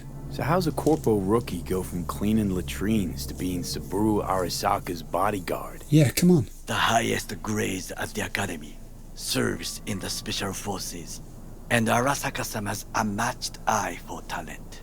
You're not saying Saburo fell for you at first sight? To make the right decisions with imperfect knowledge. That is how you become the world's most powerful man.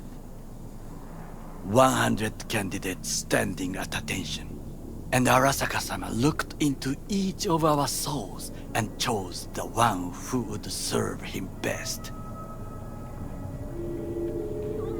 And it sounds like he was incredibly loyal, doesn't it? Now that really does poke a stick there, if I say all you have to do is kill his enemies. I'm going to go with the second one. I don't want to deliberately be confrontational with him. If he is hiding anything from us, I want to discover it because we're on good terms and we keep talking. I don't want to put walls up so that it's impossible to exchange information. Did what you had to keep from going hungry. I sense that you judge me. Not at all. And yet you have no right to.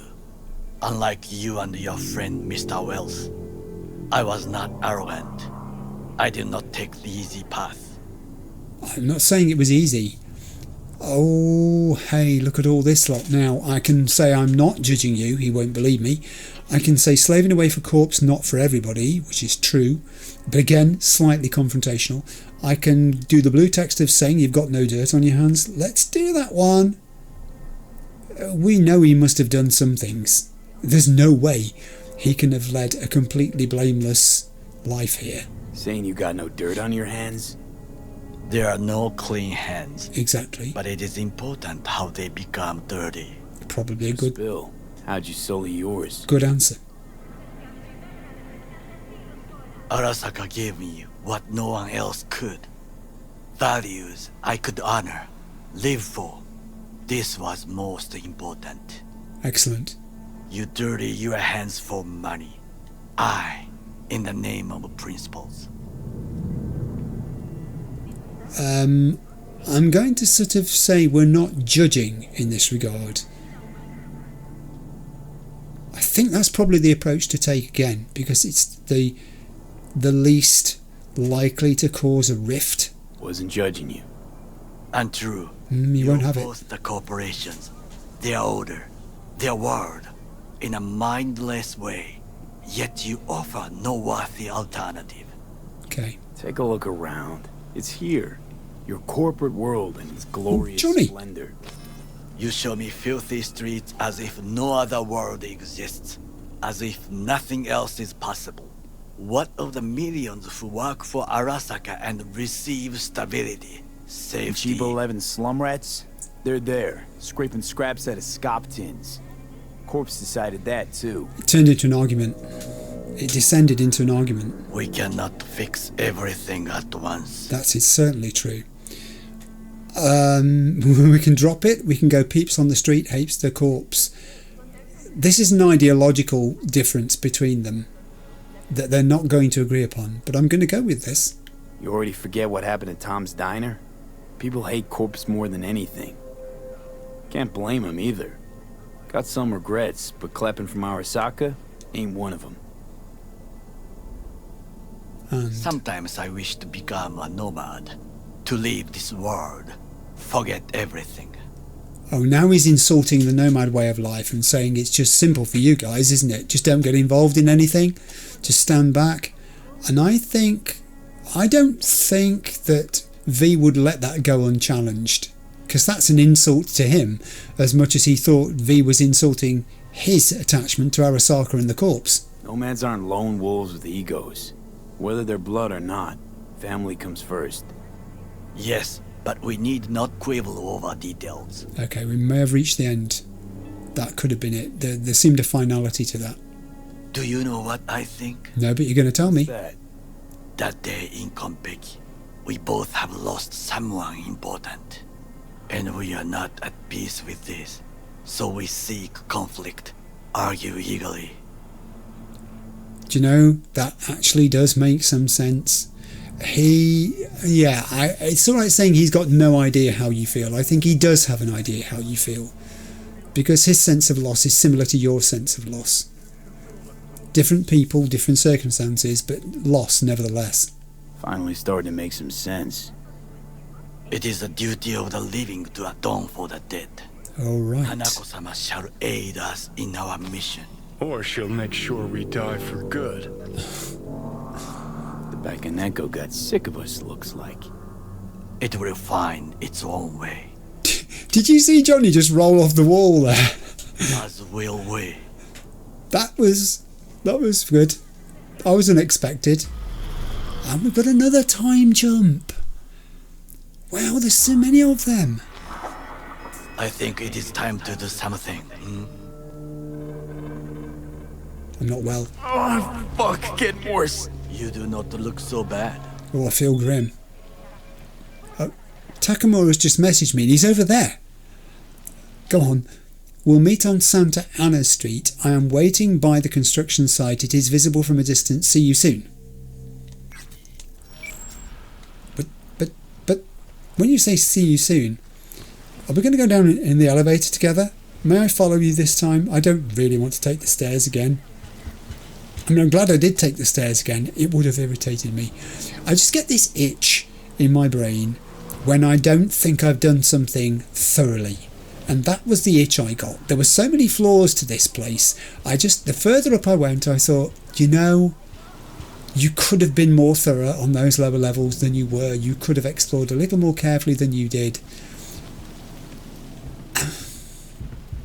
I know. What can I say? Aren't you glad you're not me? How about you? You glad you're not me, aren't you? Yeah. Is that the face of a man you can trust? Is that a face of a man who's got his own plans beyond the plans that he's sharing with us? I mean, clearly he doesn't think that what happens to Yorinobu in the end is any of our concern. That's his remit. That's for him to decide. He's atoning for the dead. However, Jackie died too. So we do have a vested interest in this. I have returned to street level. Touch. Okay. The diversionary reaction. That is mine to do. Very good. I understand what you're saying. I will also climb the fence. Since we're not opening them apparently. We're just climbing over them. Steal the truck optional. It looks like he's going to steal it. Get out of the way. I can't steal it. It won't let me. It won't let me steal it. Hey, what am I supposed to do? It's raining. I'm going to get soaking wet. Good slick skid there, by the way. I was quite impressed by that. The place we're going is not far away. Of course it isn't. But I didn't realise it was that close. There's the bridge, look. I've just realised it's probably very early to be trying to do this. An enemy I can tag. Were there not more than one of these people on this bridge? I thought there were. Hang on. It's kind of suggesting there's another one. There he is. I don't know why, when you look where my scanner is, why I should pick up on that guy way over there. I don't know. I have got to have a comfort break. I'm just going to pause for a second. Completely missed putting my controller down there. I'll be back in a moment. Okay, I'm back. Sorry about that. This thing with my eye, it really isn't bothering me too much. It is making it feel a little bit gritty, and I feel more inclined to blink more than I normally do. I do apologise about that. It's just one of those things. It didn't help that I had a cold earlier this week as well. You may be able to detect a tiny bit of it in my voice. In fact, my wife has had a cold, my daughter's had a cold, my baby granddaughter also caught it, bless her, and she's been looking, I think it's probably the first cold she's ever had, and she just looks different when I look at her, because I'm so used to seeing her face that I could detect that she got a cold, because she's sort of looking a little bit Worse for wear, the poor kid. But yeah, it's just one of those things, isn't it? Now, I'm going to tag as many people as I can, but really what I need to do is twofold. Did it not say turrets? There are turrets.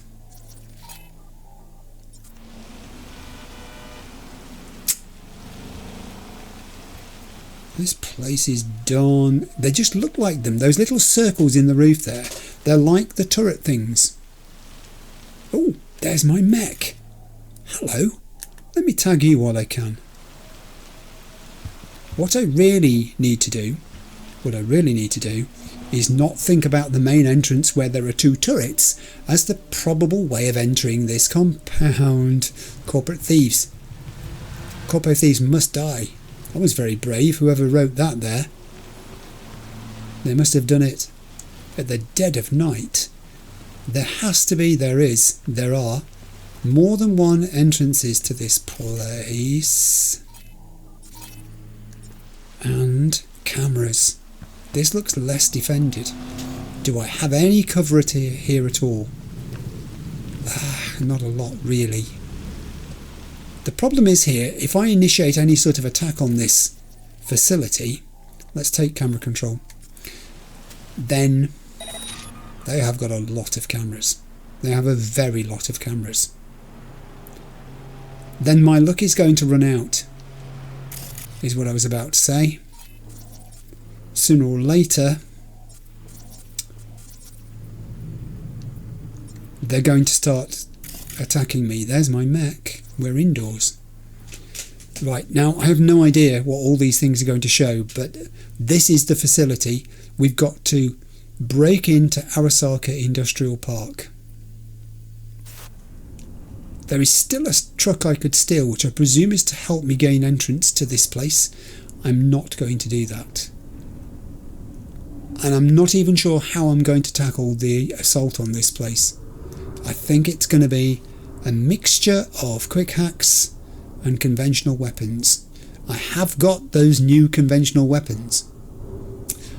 It doesn't look the sort of place where a sniper rifle is going to be very useful. I'm guessing these are the floats. I mean, look at that.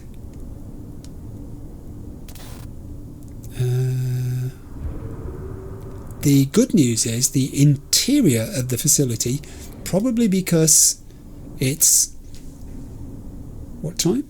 11 minutes past 10 at night. It's deserted. They're not working at nights.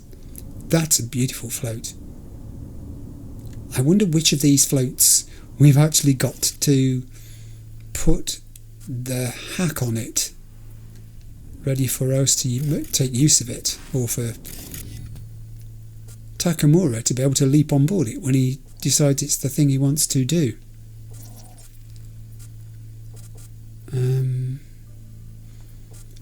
You're quite right, I could ping something here just to check to see if it reveals people to me. Is that a person in the very far distance over there?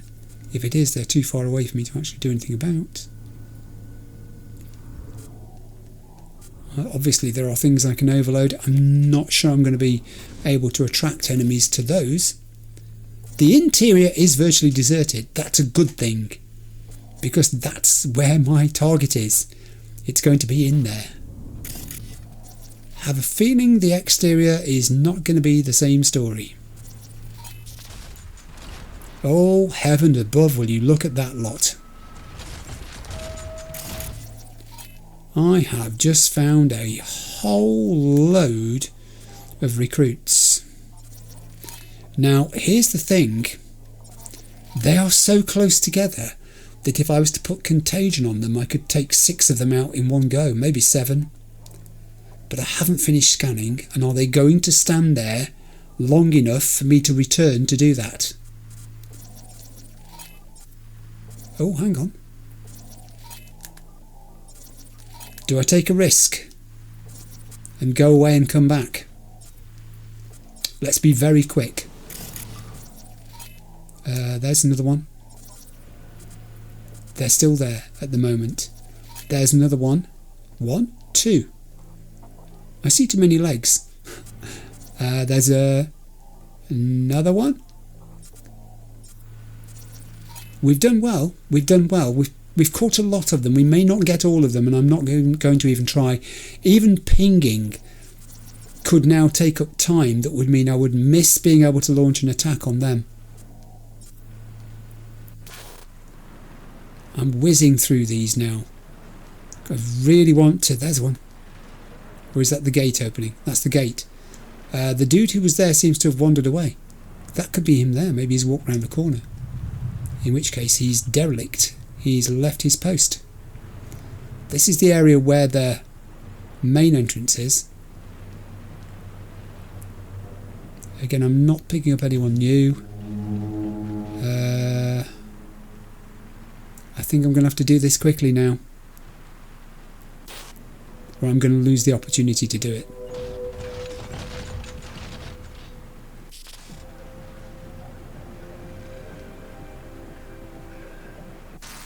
Come on, let's move it. Move it. I'm really starting to worry. I can always use the cameras again and pick up on them. Let's do this. Right, we're going to start the attack. Everybody ready? So we're going to drop a contagion on the middle one. And then I'm going to try and take out the mech. Let's go. Contagion running. The mech is vulnerable to what?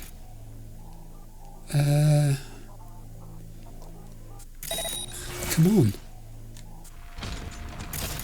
I'm not getting information on the mech. I'm thinking short circuit or synapse burnout. Maybe overheat. Let's just try and overheat on it.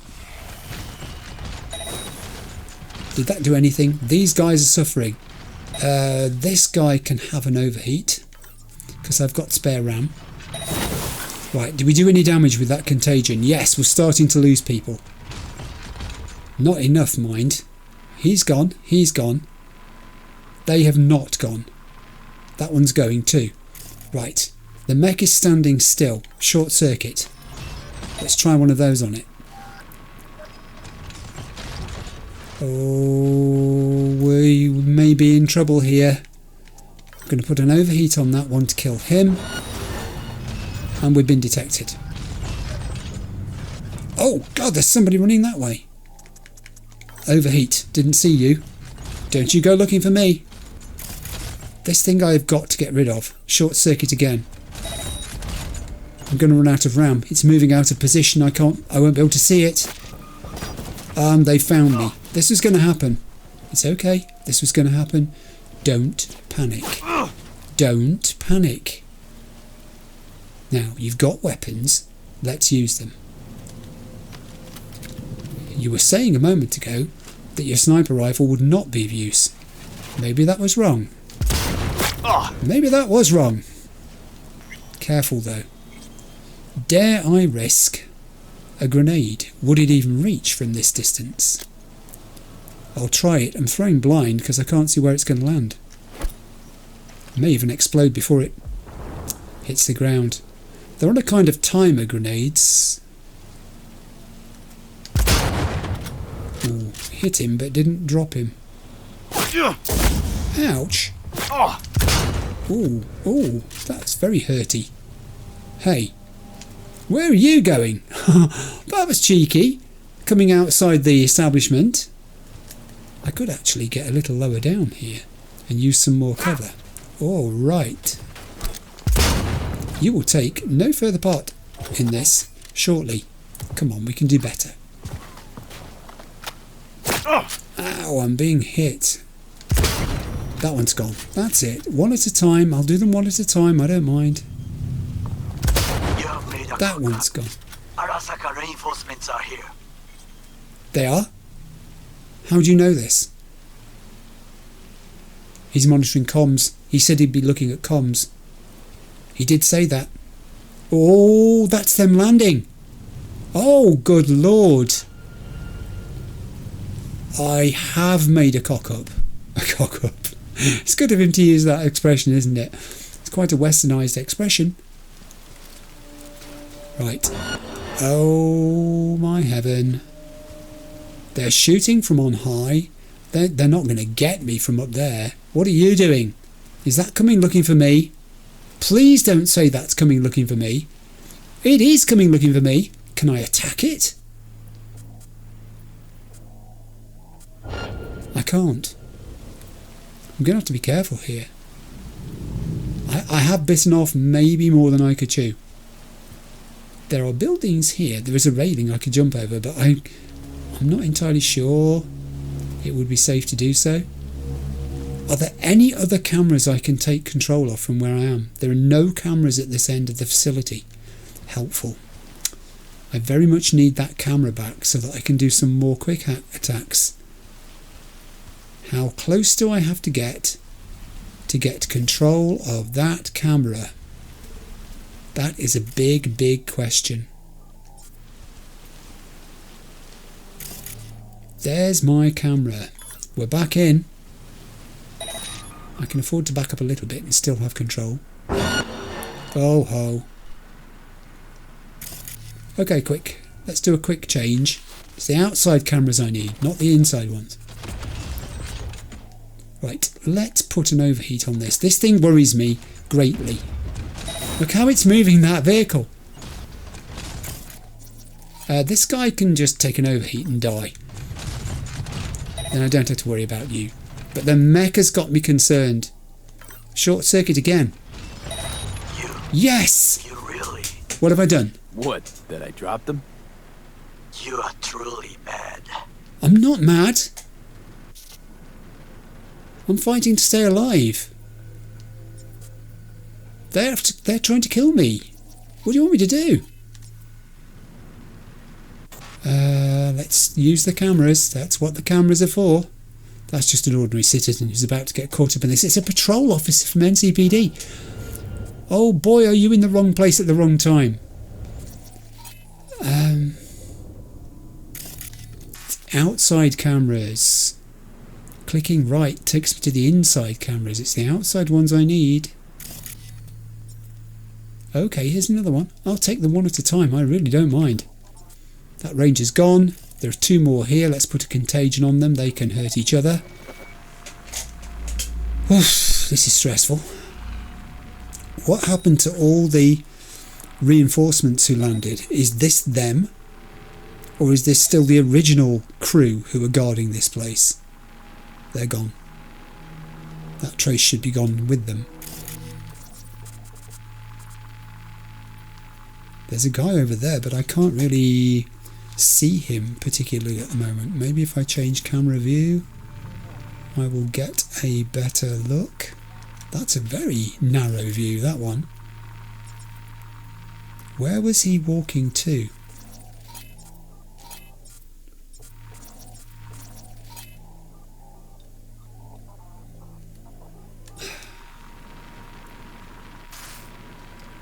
The location is still being traced. He's the other side of that. I need to go a different way. I keep pressing right instead of left. There we go.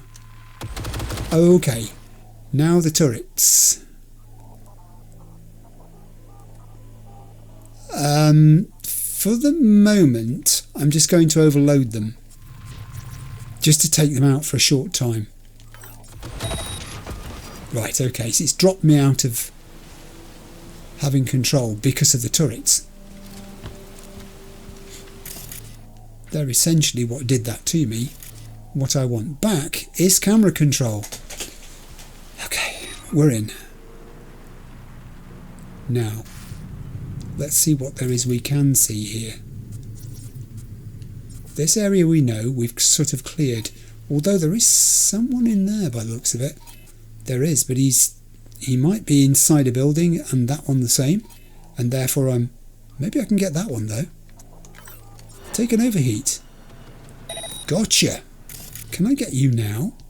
No. Oh, ho, ho. Someone's going to come rushing outside. That's not a good idea. I'm waiting for you if you do. Alright, let's try a different camera view. I mean, you've got to be patient doing this.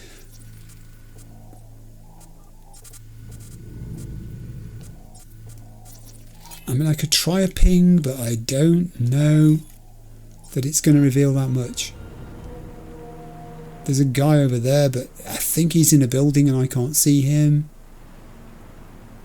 There's a guy way down there. And then behind me, within the building itself, I think there may be some more Arasaka agents. But sooner or later, we're actually going to have to breach the factory. Go in there. The warehouse, the factory, call it what you want to call it. I think our friendly turrets may just have reactivated. That sounded like turret fire to me. Ah! Can I get that guy? Darn, he's just slightly out of my view. Ah, that one I can get though. One at a time, I'll take you. I don't care.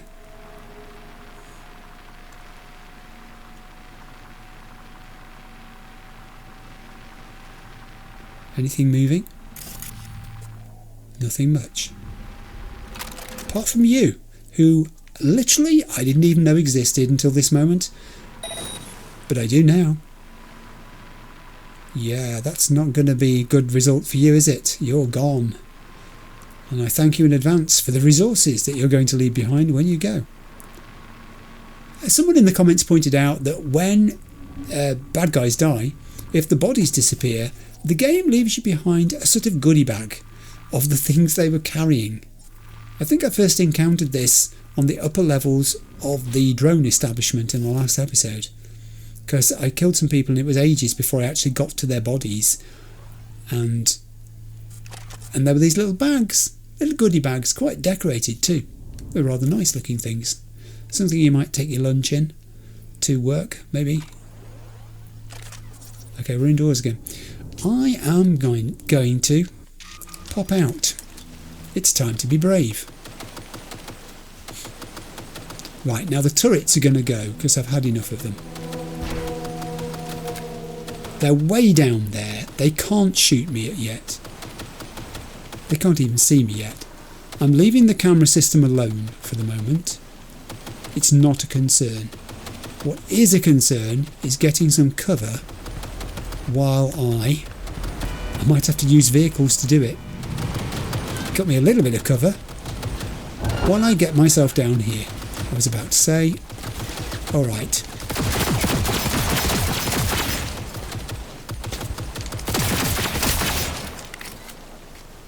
That appears to have stopped them.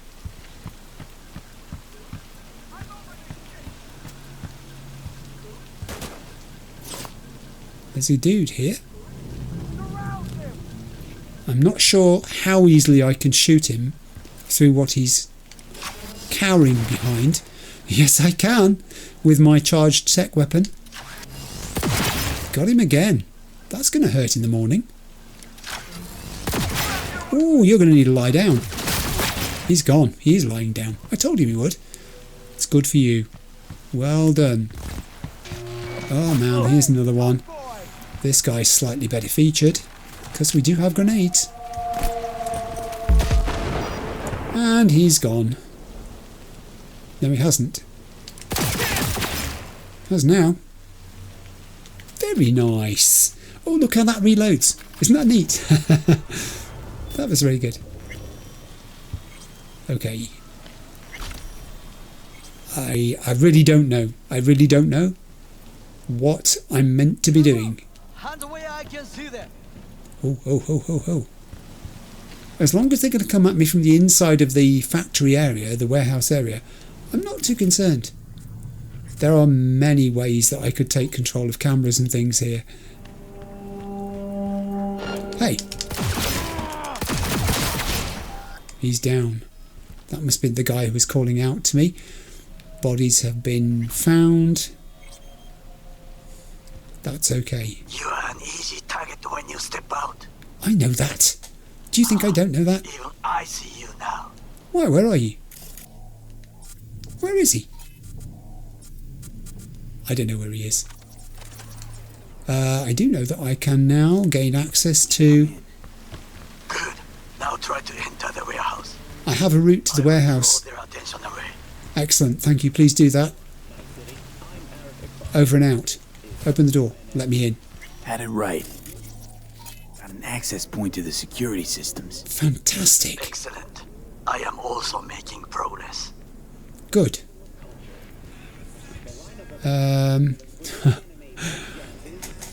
This is like Die Hard, isn't it? Where they stop to eat like a snack. The bad guys do that. Ooh.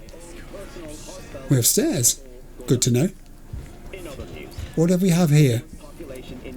We have a laptop, which is possibly an access point. We have a radio, which I'm going to turn off. We have a readable, which we've read. It's the Avian Extermination Act. I will take it nonetheless, because it stops it from looking like it hasn't been seen. We have 2 monitors playing the same thing. Nothing else of interest on those desks, but we do have an access point, which I can use. I will use first. Right, let's look at the messages on board. We have this one. Japanese culture loves smallness. Just look at the tiny, intricately crafted Netsuke sculptures or the bonsai trees that fit into flower pots. Shingen, the smart machine pistol made by Arasaka, is a love letter to Japan's passion for miniatures. It's hard to believe that the Shingen's stopping power, magazine size and numerous technical features fit into such a small body. Throw in an ergonomic design, tracing rounds and fast reload speed, and you're looking at the dream gun of every soldier and mercenary. Shingen. And special delivery. Lil bro, I've had it up to here with this operation. We're still stationed in Nishijra, is that? Radiation is the highest in the entire region. If you hadn't got us these suits, we'd be literal toast. Seriously, probably have to scrape us off the rocks. As a snazzy reward, I'm sending you some top shelf tech. An Arasaka Shingen. Nobody's going to notice one item gone missing.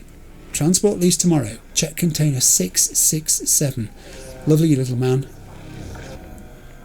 Alright, so we got sent that. Local network 8 is the surveillance system, which is online. I can turn it off. I have turned it off. Remote takeover is possible, which I've now done. But then we've done this already, and I'm inside the factory now. I'm pretty well minded, I think, to just continue my exploration inside the factory. If there are further enemies outside, they can darn well come inside and find me. Also, I can jack in, which I'm going to now do. Which I'm going to now do. He said again. Why am I doing this? Okay, it's a puzzle. We know about these. Give me a sec while I scribble on my pad, which is literally here, and then I'll have a go at it. Back in a mo. Okay, I'm done scribbling. Always a good excuse to have a drink of orange as well. I think I'm ready to do this one. BD's got to be followed by 7A. It's got to be followed by... Yeah, let's go. It's a 7A. It's got to be followed by a 7A. It's got to be followed by a 55. That's what it was. And we got everything. What did we get for our hard work? Spec overheat and loads of components. Good. Right, there were stairs and I'm going to take them. Excuse me. I think I'm going to keep my weapon drawn, but I think I'll go back to using my good old Plan B. Another office with more stuff in it. Got to be careful here. The minimap isn't showing any adversaries, but that doesn't mean they're not around. Turn the radio off, even though I can't hear it. It's just psychological. I don't want to drink that because I don't know where it's been. Oh, I will have the ammunition. Ooh, bonus. Heavy ammo. Always worries me when I pick up heavy ammo because I haven't found a gun here yet to use it unless someone else is carrying it. I think I've got some components. And that broken gun belonged to a person who I dealt with I quick hacked them, if I remember correctly. Can I not hack into any of these? This seems disingenuous. I've come upstairs. There's all this tech and I can't use any of it. How? Oh, hang on. Okay, perk shard. Ooh, adds a perk point of your choice. Wowzer. Good one. There's an upstairs door here, which I don't think is going to lead me to anything exciting. Or is it? Careful. You don't know what's out here. That's blinding. You can't see a thing. Go back in. It's very wet. You'll catch your death.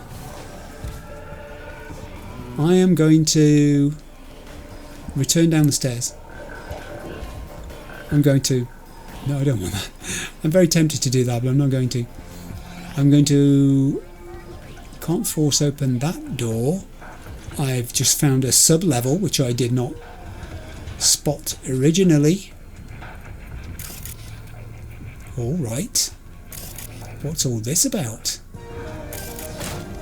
Don't need to thump it, you can just open it. Is this going to get me into the warehouse? Blade. Oh, there's an awful lot of doors here. I can use my tech ability just to open that one. Very well. Another door. This is like a rabbit warren. I'm not a rabbit. It's very, very dark in here. Ooh, component. Take those. It's terribly dark in here. You can't see your hand into your face. Let's go back the way we came in, if I can find the door. There's the door. The corridor continued. It's a labyrinth. This is labyrinthine. In the tunnel. It's tighter than a wetsuit in here. Reeks too.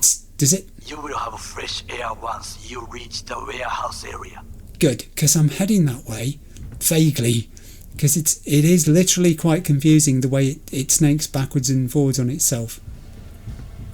There is a door there, however, which is saying 20 metres this way. So I'm guessing that I should do that. All these little sort of cubby holes and extra bits seem to lead back to where I've just been. Yeah, they do. So I'm going to go this way. How far are we doing for time here? This is a better length episode. Can I just say that? I mean, I'm not 100% today. I apologise for the fact that, the combination of voice and my eyes sort of irritating me, I'm not 100%. But when you're not feeling great sometimes, isn't the best thing to do just to soldier on? That's what V would do. So we're doing that. We're being little soldiers today. Me and V. V and me. Up the stairs, it says. Careful. There is absolutely no evidence to suggest that we have eliminated all threats. Remember this. And as we've said before, death can be fatal. I don't want a flat line. I've been there. It wasn't nice. Easy now, easy. Very large area. There's a guy. That's why you keep your eyes open. He's tracing my location. That could be a very bad move. He should be more ill than he looks. Oh, good lord. Okay, we've got red dots. Oh my heaven, we have a drone. We had a drone. Okay. Well, we stealthed for a while, and then we stealthed no more. This is acceptable in my eyes. You can have a grenade. I have no time to waste on you. I quick hacked you, I shot you, and you still didn't die. I do need to watch my situation here. I approached from numerous angles. There's a dude there who I might be able to drop a grenade on. Oh, yes! Yes, I very did. Careful. I'm not sure it's safe going back inside here. That's the problem. If I thought it was shelter, but there appears to be movement behind me. Someone's coming through this door. Someone's about to come through this door. Thank you, mini-map. Thank you, mini-map. Reload. These will be the reinforcements that landed in the transport. I'll be guessing. That one is behind me. He's not coming my way, or is he? He's climbing stairs. He's kind of looping round. He is now in the area to my... He's coming through the door. Different gun. He's not coming through the door. He is coming through the door. What is he doing? He's going up and down staircases. Perhaps he's searching, but not finding. He's found me. Hi. That was quite satisfying. Can I just remind you I didn't ask for this? You people started this. That's a nasty sounding gun right there. It's burping shots at me. It sounds horrid. Okay, I am not too worried. Oh, I'll take the money though. 9,000? I was about to say I'm not too worried about looting these people, and the guy drops 9,000 eddies in front of me. He must have been gambling before he set out on this mission. Okay, so the entrance, the route we've got to take is behind us, and I'm mindful of that. I have a 20-metre marker there. I'm also aware of this. There it is. Here we go. I mean, I haven't. Let's initiate an overload on that and see if it takes somebody out. Oh, satisfying. Nice. It's like I said, I don't always think to do these things. Hey, pride comes before a fall. You were too busy gloating there. I know the bit. Alerted? Are you kidding me? I've got enemies all over the place. I quite like this in a sense though. I could ping, I could grab the security cameras and see if I could see somebody again. But, on the other hand... Now where is that one? Where are you?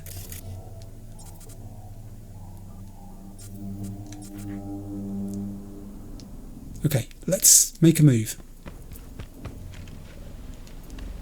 We're heading back this way. Drone. Is that what it was? Is it a drone? Bodies everywhere. Bodies everywhere. Okay, we're in. Okay, I'm in. I just said that. The largest float.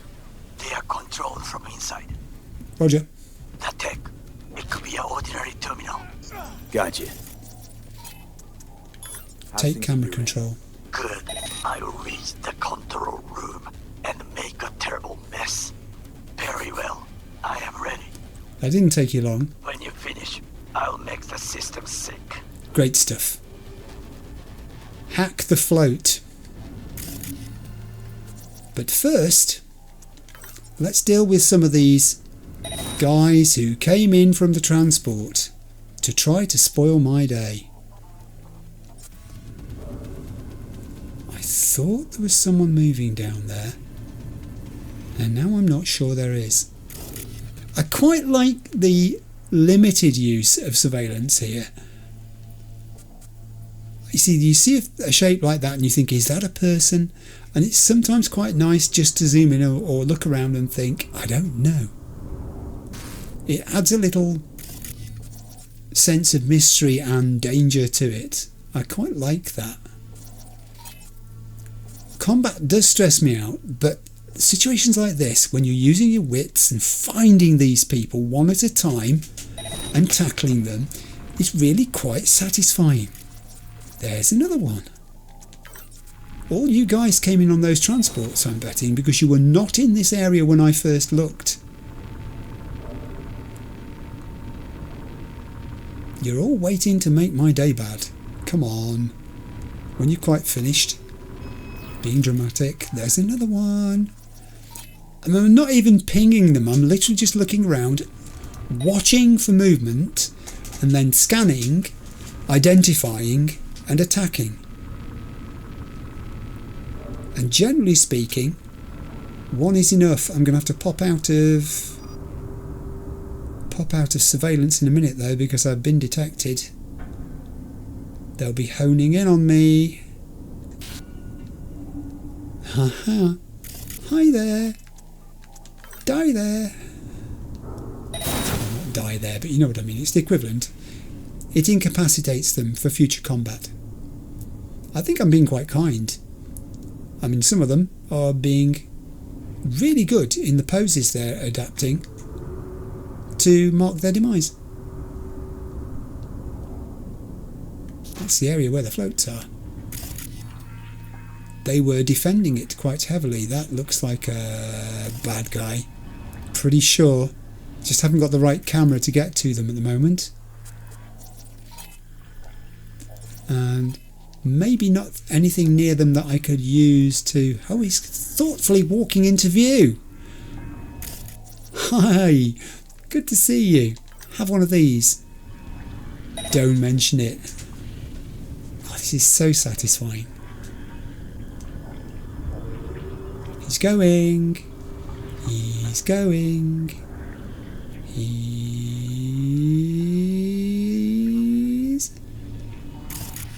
gone. Right, now that's... Whoa, whoa! Someone's up on the very top of there. I don't think I can get them on scan view. I need to remember that. That's not me, is it? No, it's not me. I'm on the ground floor. I'm starting to doubt where I am now, in location-wise, in the game. I don't know. Maybe I should ping just to see where everybody might be that's left. But then that spoils the fun a bit, doesn't it? If there were hundreds of them, then I'd be pinging and tagging and trying to get them in groups and attacking them, but there aren't. There are individuals now. They're split. Their forces are divided. They've lost numbers. They are apt to make mistakes, standing still in one place within the view of a camera, when you can see so many of your friends have died this way or been incapacitated this way, and then before you know it, you have joined their ranks. A cautionary tale. We're outside. I don't think I need to be outside. Get me the inside views again, please. Ooh, that's the landing pad. There's an interesting view. Did they leave any troops behind guarding them? I don't think they did. There's movement of an Arasaka van here. Is it on its way in? Is that Takamura? Maybe. Okay, I'm off. Hack the float. It'll be my pleasure. Open these doors. Use your technical ability. You got it. That's what you got it for. So you could use it.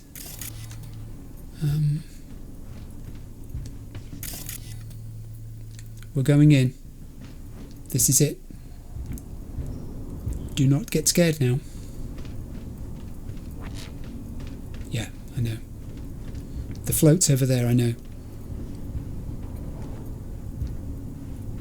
If there were enemies here, and I were their commander in any way, I would now have them congregated around where the float was. I'd have them defending the prime objective because they've lost so many people. Look, let's have camera control. Thanks.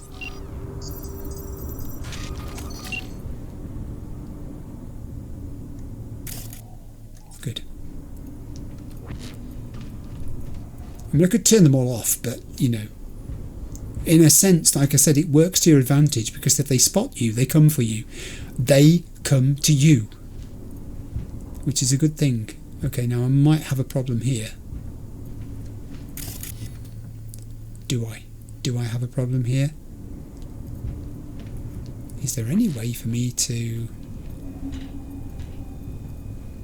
get up onto here? Tricky. But yes, there is. A vantage point is worth having in this game. Say what you see out there. I see that guy, the one on the roof who I could not get before. And darn it, I still can't. How about if I go right over here? There he is. Yes, got you. Ooh, you were tricksy to get hold of. Now don't hurt yourself falling down off there, will you? No, he's sort of... Oh, he folded himself in half. He's still there. He's alright. He's not bad. Okay. Now we're going to have to get down off here, aren't we? Can I dare jump across there? Oh, double jump. Not bad. I think I'm actually on one of the floats. Which I don't mind. Okay, our target is over there, 30 metres away. It would appear we're relatively safe. My gun is loaded and is fairly lethal, as we know. Thank you for the ammunition. 15 metres away. This is where they'd be. If there are any of them left. Look, little present they've left me. Nice. Intruder. Enemies have been alerted. If there are any more, this is where they're going to come from. Thanks for the $.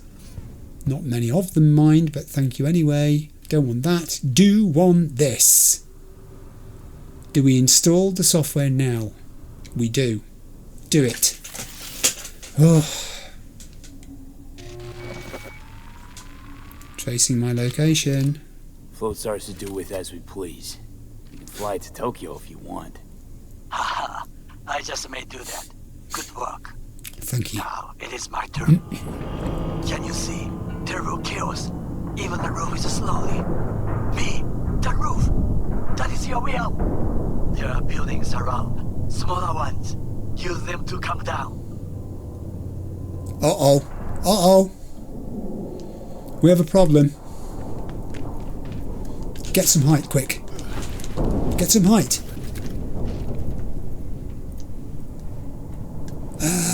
I don't know if I can reach them. Can I reach them with a grenade? Throw it. Ooh. I'll take that. Is it just the one? Is that one coming in as well? No, I don't think it is.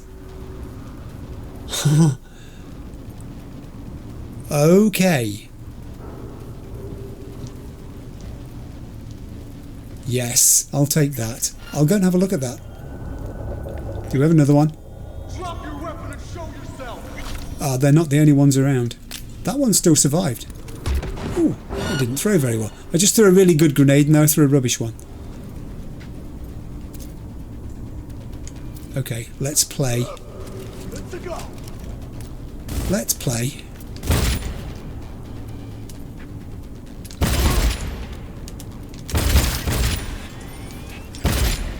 He's down. I think he's down. He's down. Good. What I was about to say was, the terminal, I beg its pardon, did not seem to finish with me, because I can actually I thought I could just log into it as well. Did I miss the opportunity to do that? Maybe I did. Never mind. I was distracted, after all. When we are distracted, then things like that can happen. I want to now explore this area because you don't know what you might find in it. Oh, yes, please. What's this? It's some ammunition, and it's readable. We have not read Pathology of the Badlands. Have you ever dreamed of leaving the city for a life on the road? Has your child ever told you they dream of becoming a nomad adventurer? Mistake. The romanticisation of these brave highway pirates is as common as it is harmful. These drifters are not as mysterious or noble as you might think. No. In fact, they're no different from any criminal organisation, although even organisation may be a stretch. These wandering bands are no more than chaotic jumbles of trigger-happy anarchists roaming just outside the margins of civilization, descended primarily from the largely extinct agrarian society of the Californias and beyond. These outsiders have rejected the amenities of modernity and chosen instead a path of bloody revolt. They make rusted trucks and trailers their homes, denying themselves the basic necessities of running water and SESMS. All of this squalor, by choice. Is this yet proof enough of their insanity? Of course, they do manage to scrape together just enough to survive. How, you ask? Without factories, hotels, restaurants and bars? They attack us, the transports of weapons and food destined for our businesses and dinner tables. As if not shamed enough already, they smuggle psychoactive drugs across our borders, even known murderers and rapists. It's true. And even they themselves are known to whore themselves out for contract killings, the bloodiest and most brutal that no one else would dare accept. You might think these self-proclaimed rebels, these fighters for a cause, would have some semblance of camaraderie. Nothing could be further from the truth. These scattered gangs of vagabonds and drifters are divided into dozens, if not hundreds, of smaller subgroups who are at each other's throats more often than not. One day they unify to hijack a textile transport, the next they murder each other in cold blood as they sleep. Even their children join in on the bloodbath. While our kids receive games and toys for their birthdays, theirs are given rifles and rusty blades. But don't blame the children, blame the parents for depriving them of a happy and fulfilling future. And for what? Some illusion of freedom, obscured by a shroud of resentment and envy? Each of them has the potential to become a future technician, netwatch agent or even CEO, but instead they'll die alone in the desert, buried under the sand, all for a couple of ennies or a pouch of drugs. Still have romantic dreams of the Badlands? I didn't think so. Wow, what a jaundiced view. Again, it's this sort of literature of persuasion, isn't it? It's putting out these propagandist views. It's this necessity that people feel to defend themselves against anything that, although it might not be challenging their way of seeing things, they nonetheless feel is. They can't coexist with it. They want to see it eradicated. I want to see this guy here eradicated, and to the end I'm going to sneak up behind him. Very, very slowly and quietly. And then I'm going to say... peekaboo. Gone. Alright. Yes, I know the cameras are active. The cameras are somehow not my biggest concern at the moment. There are stairs here. There's an upstairs I've not been to. That's a big gun. A power light machine gun. I'll take it. How's my weight looking? 99 out of 292. Not so bad. Pretty happy with that. I want to go up those stairs. I'm also conscious yet again. I'm skating pretty thin here towards 2.5 hours again. If you told me when I started this episode I was going to make this 2.5 hours long, I would have said not, because... Okay. Partly because of the last time. I think I'm going to have to jump up there to grab that. I'll do it, I don't mind. It's okay. Where'd it go? Where'd it go? It's at my feet. Thank you.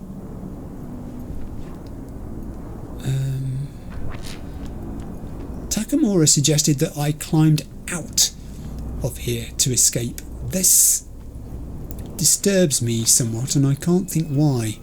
Do I really need to climb out of here to escape? Ooh. This is an interesting room. Look at this statue. It looks like it's made of solid gold. Do we think it really is? I read once, and you've probably heard this too, that all the gold in the world, if it were made into a solid cube, would fit underneath the Eiffel Tower. I don't know whether this is an urban myth or whether it's truth, but I've heard it, so I thought I would share it with you. When you think that, most people in their houses, you might have a wedding ring or something like that, have a proportion of that gold, it just makes you think, doesn't it? Makes you think two things. Makes you think there's not a lot of gold in the world, but also the Eiffel Tower must be pretty big for all the gold in the world, if it's true, to fit in that area beneath it. Right, I want these stairs. I've done enough running around here. Not those stairs. I wanted the stairs that I found in the corner over there, which looked like they led somewhere useful. Good. Good. Keep bringing enemies to me. I don't care. I'll kill them all. Did this go anywhere useful? It did. It goes to some upstairs offices that I don't think I've been near. I'm just checking to make sure that I have an escape path worked out here, should I be surprised. Yes, I do. Alright, let us gain entry using our technical ability.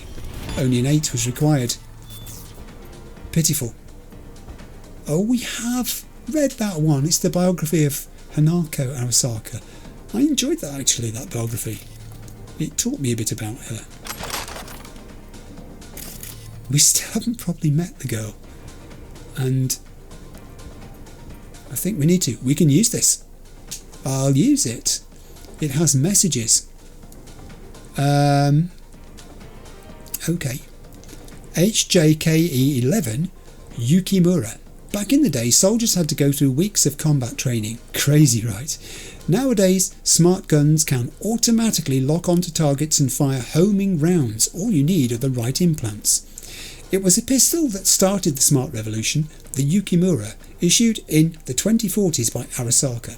With the Yukimura, you could shoot as poorly as the robots in certain late 20th century epic space opera and still hit your target with 100% accuracy.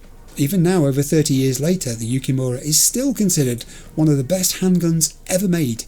It boasts 2 firing modes, automatic and 3-round burst, that allows its users to adapt to the situation, as well as an ample magazine for prolonged firefights. Aha! A Yukimura, a smart weapon. And then we have this: secure your sole client's data from Reina Hirano to Takeru Ito. Ito-san, in the light of the data leak from Amsterdam, I took the liberty of conducting additional analysis of our procedures concerning data transferal onto constructs. When it comes to security, the reality is that we have treated our VIP clients no differently from the beta testers acquired on the net via the Soul Killer program. It follows that our higher ranking clients pose an additional risk. Most of their actions are observed by millions of people. We cannot avoid media attention, nor can we rely on seemingly airtight NDAs. The risk that a VIP will, as occurred with Vegas at a book event, refer to the procedure as selling your soul to Arasaka is significant. It simply cannot be avoided. That is why I propose to grant access to a basic SIS version that will be available to the mass market. If everyone can use SIS, the program will cease to generate suspicion or controversy, while also making it easier for us to conceal its true inner workings. I will present this proposal during the board's next meeting, but I wanted you to be the first to know. secure your soul with the way of marketing it. How interesting. And to conceal its true nature, they proposed a watered down version. The radio is off. For the public to use. Do you know there's a heck of a lot of things we can access here? 2 messages on this one too. Okay, JKE X2 Kenshin. I mean, they are an arms manufacturer, so you'd expect lots of emails and messages to do with arms. This simple, unpretentious pistol is the pride and joy of Arasaka engineers. Kenshin is one of the most cutting-edge and deadliest machine pistols available on the market. Harness the power of lightning. The Kenshin's brute power first comes from generating electromagnetic tension before releasing a lethal tungsten-tipped round that can penetrate the sturdiest armour. Like other guns of this class, it comes ready equipped with a holographic scope. Sounds deadly. Let's have an audit.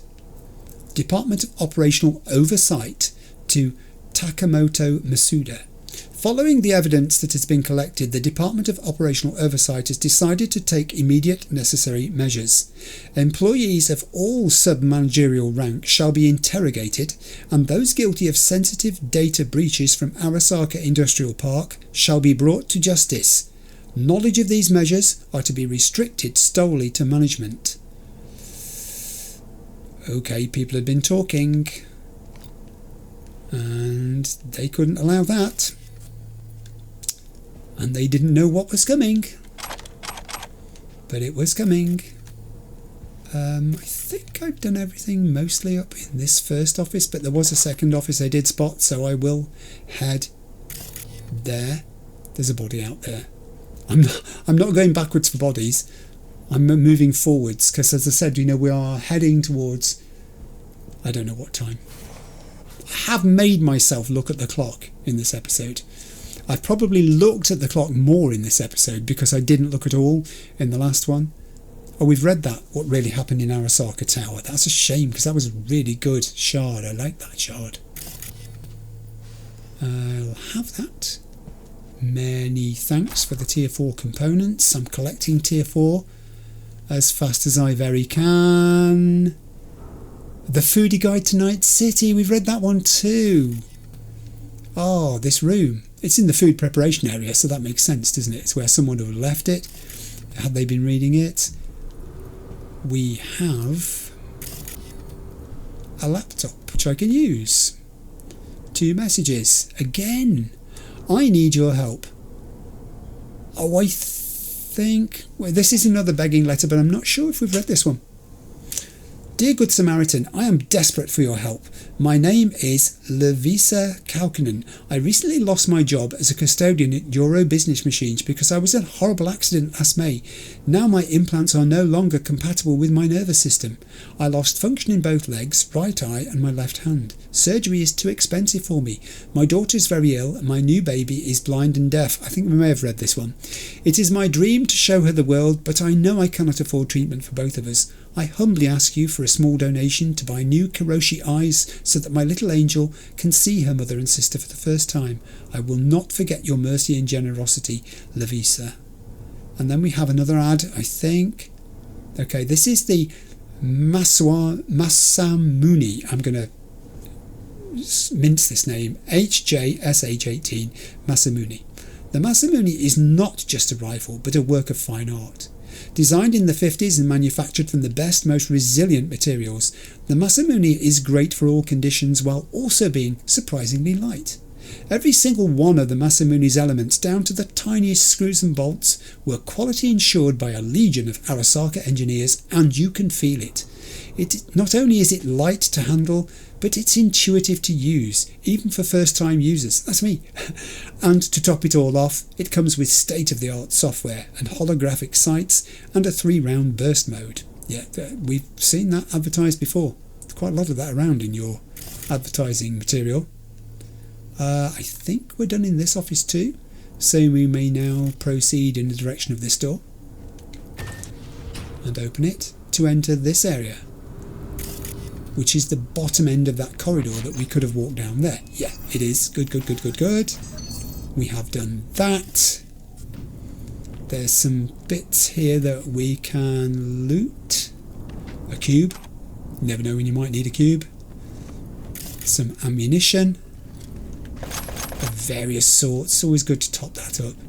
On normal level of difficulty, it does seem that you, at the moment at least, I could be speaking too soon, don't need to craft ammunition, because you can find enough in the environment. And I quite like that, because when I played The Last of Us on hard difficulty, it was a constant bugbear, the thought that I might actually run out of ammunition.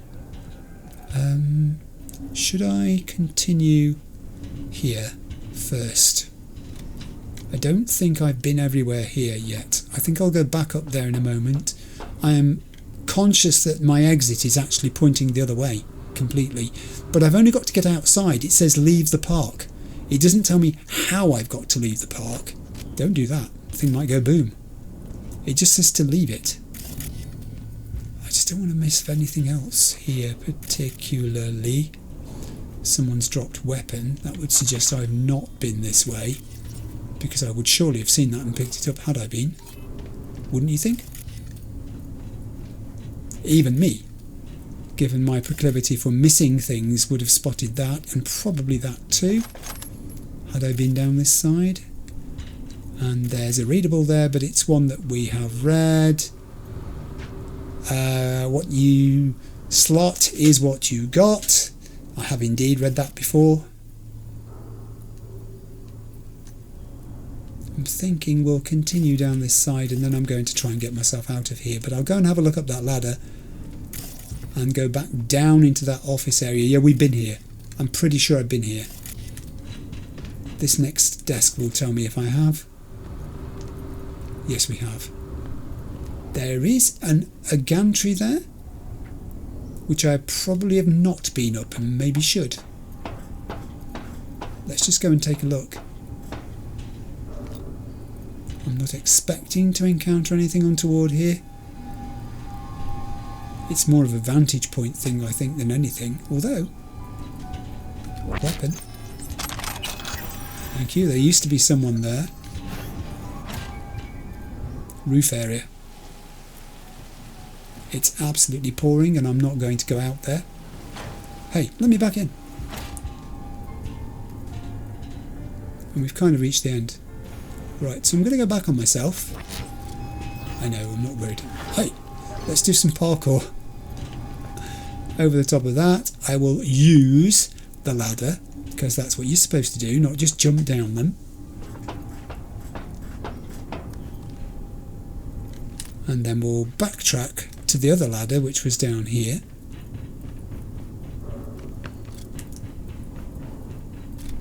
I think it was round there and round here.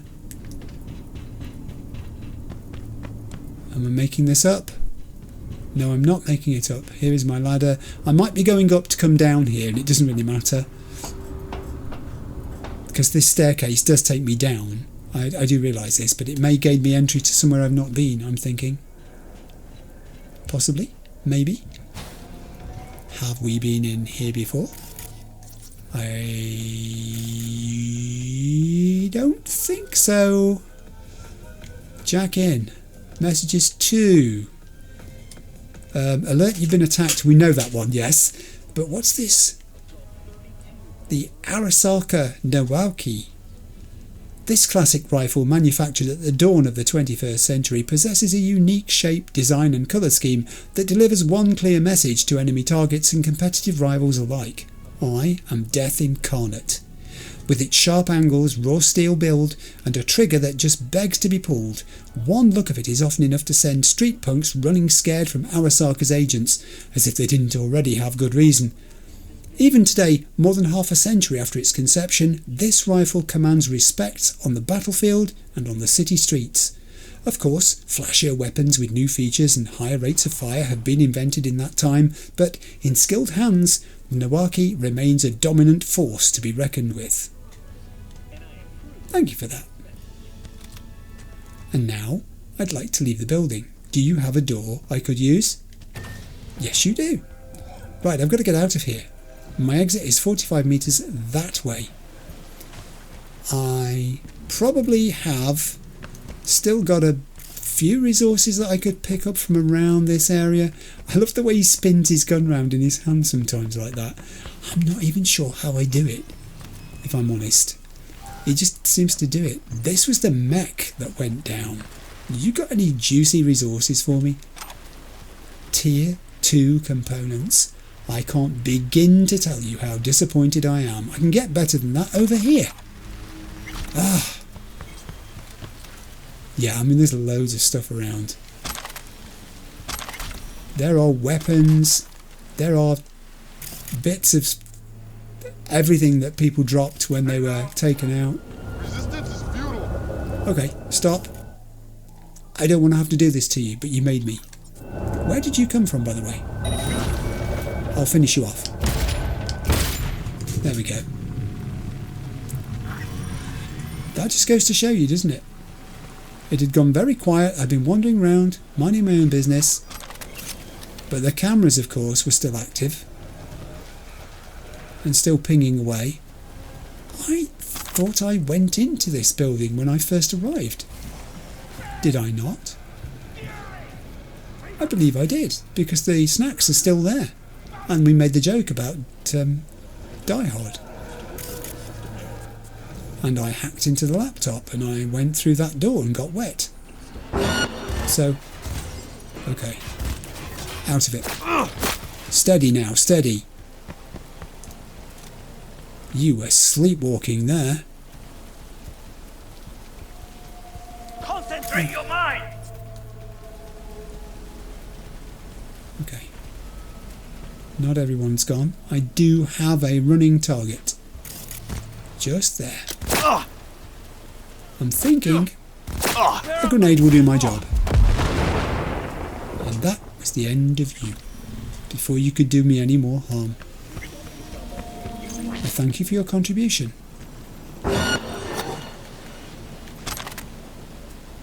I'm wondering whether reinforcements are just going to continue to arrive.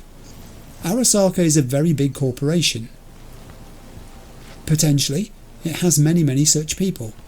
It's telling me to go this direction and I don't know that I want to, particularly. I was quite happy going the way I was going. I was heading towards that way instead. Okay. Maybe this area up by the transports was not as deserted as I thought it was. Maybe also these buildings are not as deserted as I thought they were. What is this area precisely? I'll have those. Oh, and I found a shard. Okay, it's another shard, I'm very sorry. Net Shamans. Pacifica has everything you'd expect of a place with such an infamous reputation. Shady locals, sketchy shops, and the presence of the enigmatic voodoo boys. Enigmatic how, you ask? After all, it is not uncommon for close-knit gangs to harbour secrets about which the rest of the city is completely unaware, and the voodoo boys are no different from any of those groups, right? Now ask yourself this. Have you ever witnessed a gang shootout? Probably more times than you can count on two hands. And who was there? The Valentinos, Tiger Claws, Maelstrom, 6th Street, but never the Voodoo Boys. Never them. Depending on who you ask, you'll hear different stories about and opinions about this reclusive group. They are the de facto leaders of Night City's Haitian diaspora. They slaughter black roosters in blood sacrifice. God only knows where they get them. They commune with their ancestors through prayer. They summon ghosts and allow them to assume control of their bodies. They bring pain, disease and suffering to their enemy's doorstep with the help of occult voodoo dolls. Perhaps you think some or even all these claims are just hollow rumours. But can you be so sure? Some say they've witnessed voodoo boys, netrunners, in the deep net. Surrounded by vampires and leviathans, they traverse these strange depths of cyberspace, both more beautiful and dangerous than we could ever imagine in real space. Their objectives there known only to themselves. So who are they? What are they searching for? What is their plan? In the end, perhaps we shouldn't ask ourselves these questions. Indeed, some secrets are better left undiscovered. Whoa, I love it. Now we're delving into aspects of the net. And the Voodoo Boys get a mention. And why not? Why actually not? I mean, I'm completely... Don't stand next to those explosives. I'm completely just on the principle here of collecting what I can. I did so much damage to these people, it seems terrible to leave without gathering as many resources as I can. I know I'm going to miss some, and it doesn't really matter. But it is all useful stuff. Right, so...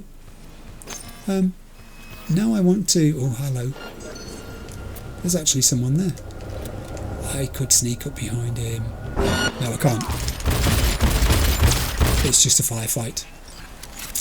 I would have snuck up behind him, but he said no. So what was I to do? I don't want to pick up his body. I do want to enter this building. What is this? Oh, it's not another readable. You've got to be joking me. Okay, a readable. Bushido and Neo-Postmodernism. The Bushido franchise is a litmus test of our time. This groundbreaking film series puts on full display the entire spectrum of American society, masterfully pointing out the greatest problems of the neo-modern era. Live Fast, Die Never was, in its own way, a generational manifesto on the affirmation of life. The use of vivid colours, shaky cinematography, ubiquitous blood effects, and pervasive brain splatter testifies to the extraordinary self-awareness of the director, who once revealed in an interview how he loves it when hot chicks dissect the out of the bad guys. Perhaps no other concept more aptly describes the underlying societal ethos when Bushido 3 was released.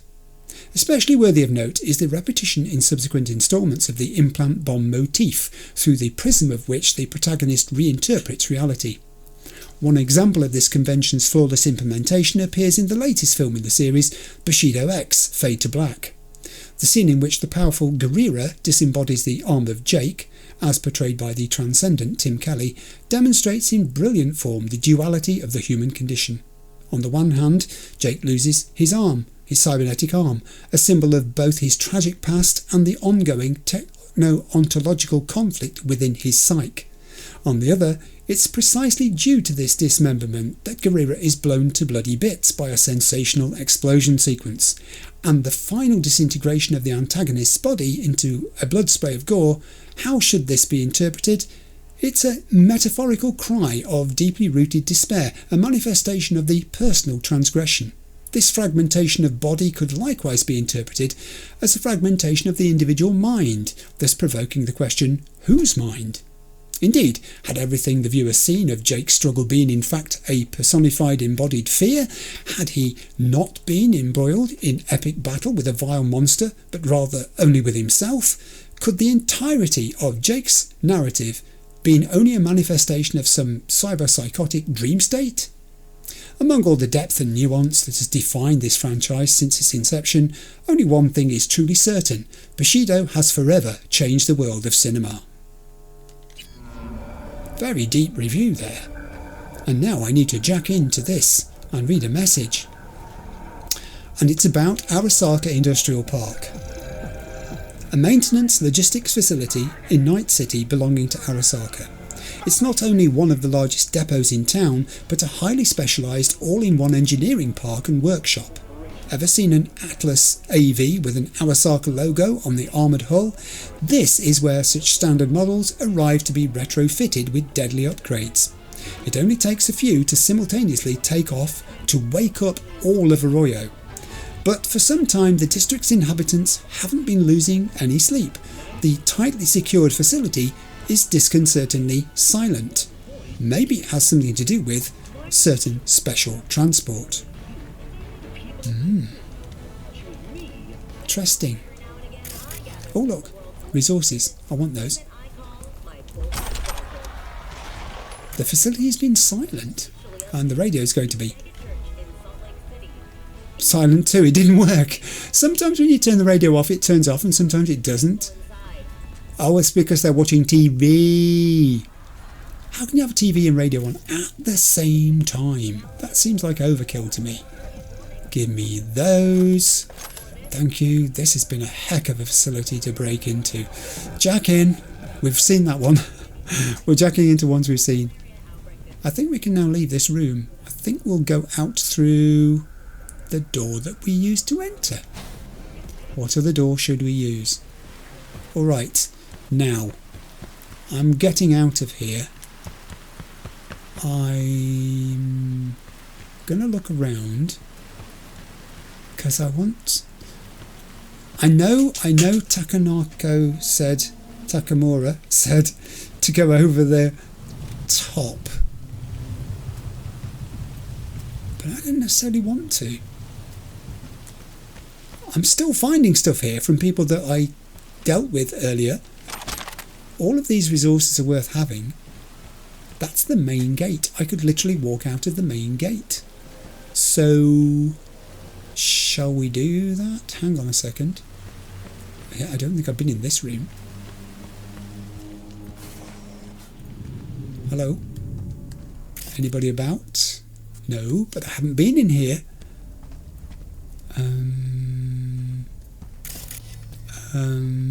There's some ammunition, which I'll have, thank you. Oh, I thought there was going to be something more exciting than that. I thought there might have been another laptop or another shard, but no, it seems not. I think we may have exhausted our lot. People out there are oblivious to what's happened in here today. They really are.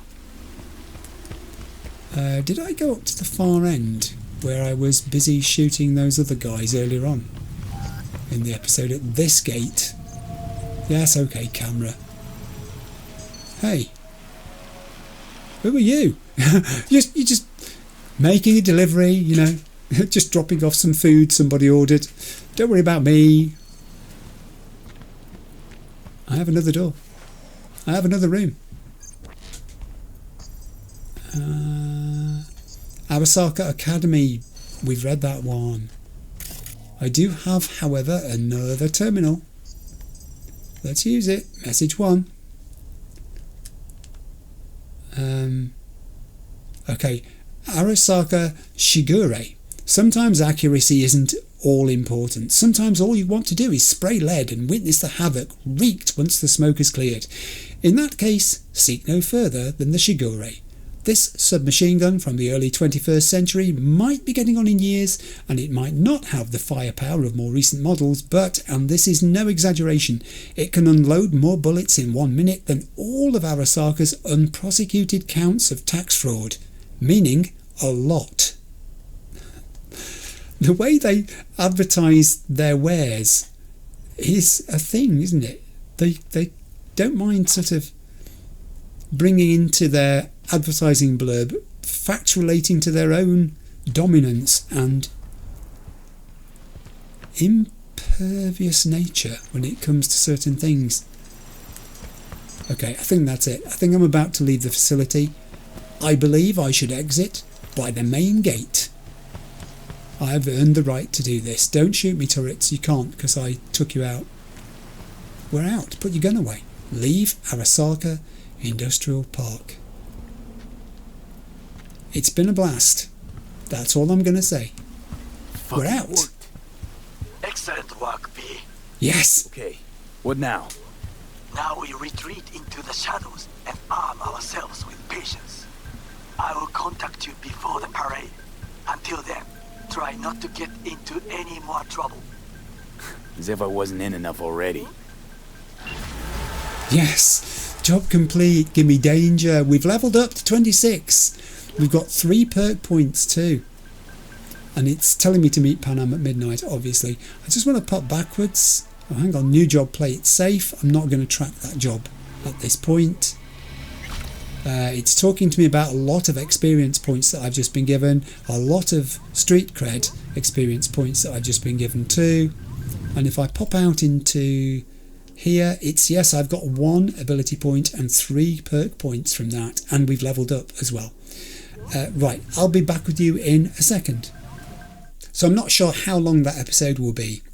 once you get into the editing suite and start putting the intro and outro in, and then edit the main section together, or if I've broken it into parts because I've had breaks to go to the loo or something like that, edit the bits together, you don't get any sense of how long the whole is until you do that. I think it's going to be 2.5 hours, something like that. I may be wrong. It wouldn't surprise me. I have been before. It achieved what I wanted to do. I wanted to return to one of the main characters' quest lines and make significant progress. I call getting a level up significant progress, and some perk points and an ability point. That's good. It was quite gritty once we got into the facility. It was interesting to find out more about Takamura, but I am still not sure about him as a character. It's funny how the passage of time has changed my opinion. When I left his quest line last time, I was pretty much of the let's cut him some slack, he's a good guy, he's showing intent because he's had bad things happen to him, but he's trying to help me too as V, so let's, give him the benefit of the doubt. And then I've done some intervening stuff in the middle when we've been off doing fixer gigs and off-grid and all the rest, and Judy and Evelyn and Panam, and I've finally come back to Takamura, and I don't feel the same way about him. I think it might be partly what Johnny said that's put me on guard. He's like the voice of reason in a way. I never thought I'd say that about Johnny Silverhand, but he's the counterbalance to me. He's the person saying don't be too forgiving of people, don't be too assuming of kindness in people, because Dexter Deshawn, Jackie, remember what happened there. You can't trust these people. You must never entirely trust these people. That's the message I think that Johnny's giving me. So I had reservations right from the very start when Johnny started saying that, and they've only grown rather during the episode. We've done a lot of the hard work there, and Takamura wants to get to Hanako Arasaka. He wants to get her to be head of the organisation again, but why does he want that? Is it purely because he thinks she's the best thing for Arasaka Corporation? What about him as a person too? He seems to be selfless in this. He seems to be putting himself, he's reached rock bottom, he said an episode or 7 ago, whatever it was the last time we saw him, and he looked like he had too. But is that reality, or is it just an image he's portraying? I just do not know. Anyway, that was episode 24. I apologise that at the very end of it my voice has become a little bit sore. I have had a cold, as I said, in the week, and I've got this thing going on with my eye which is just irritating really. It's just annoying. It doesn't even hurt, but it's just, it's gritty. It just feels like it needs a rest now. So I'm going to stop. I hope you enjoyed that episode. I hope you join me for episode 25, which will be along very shortly. See you soon then. Bye.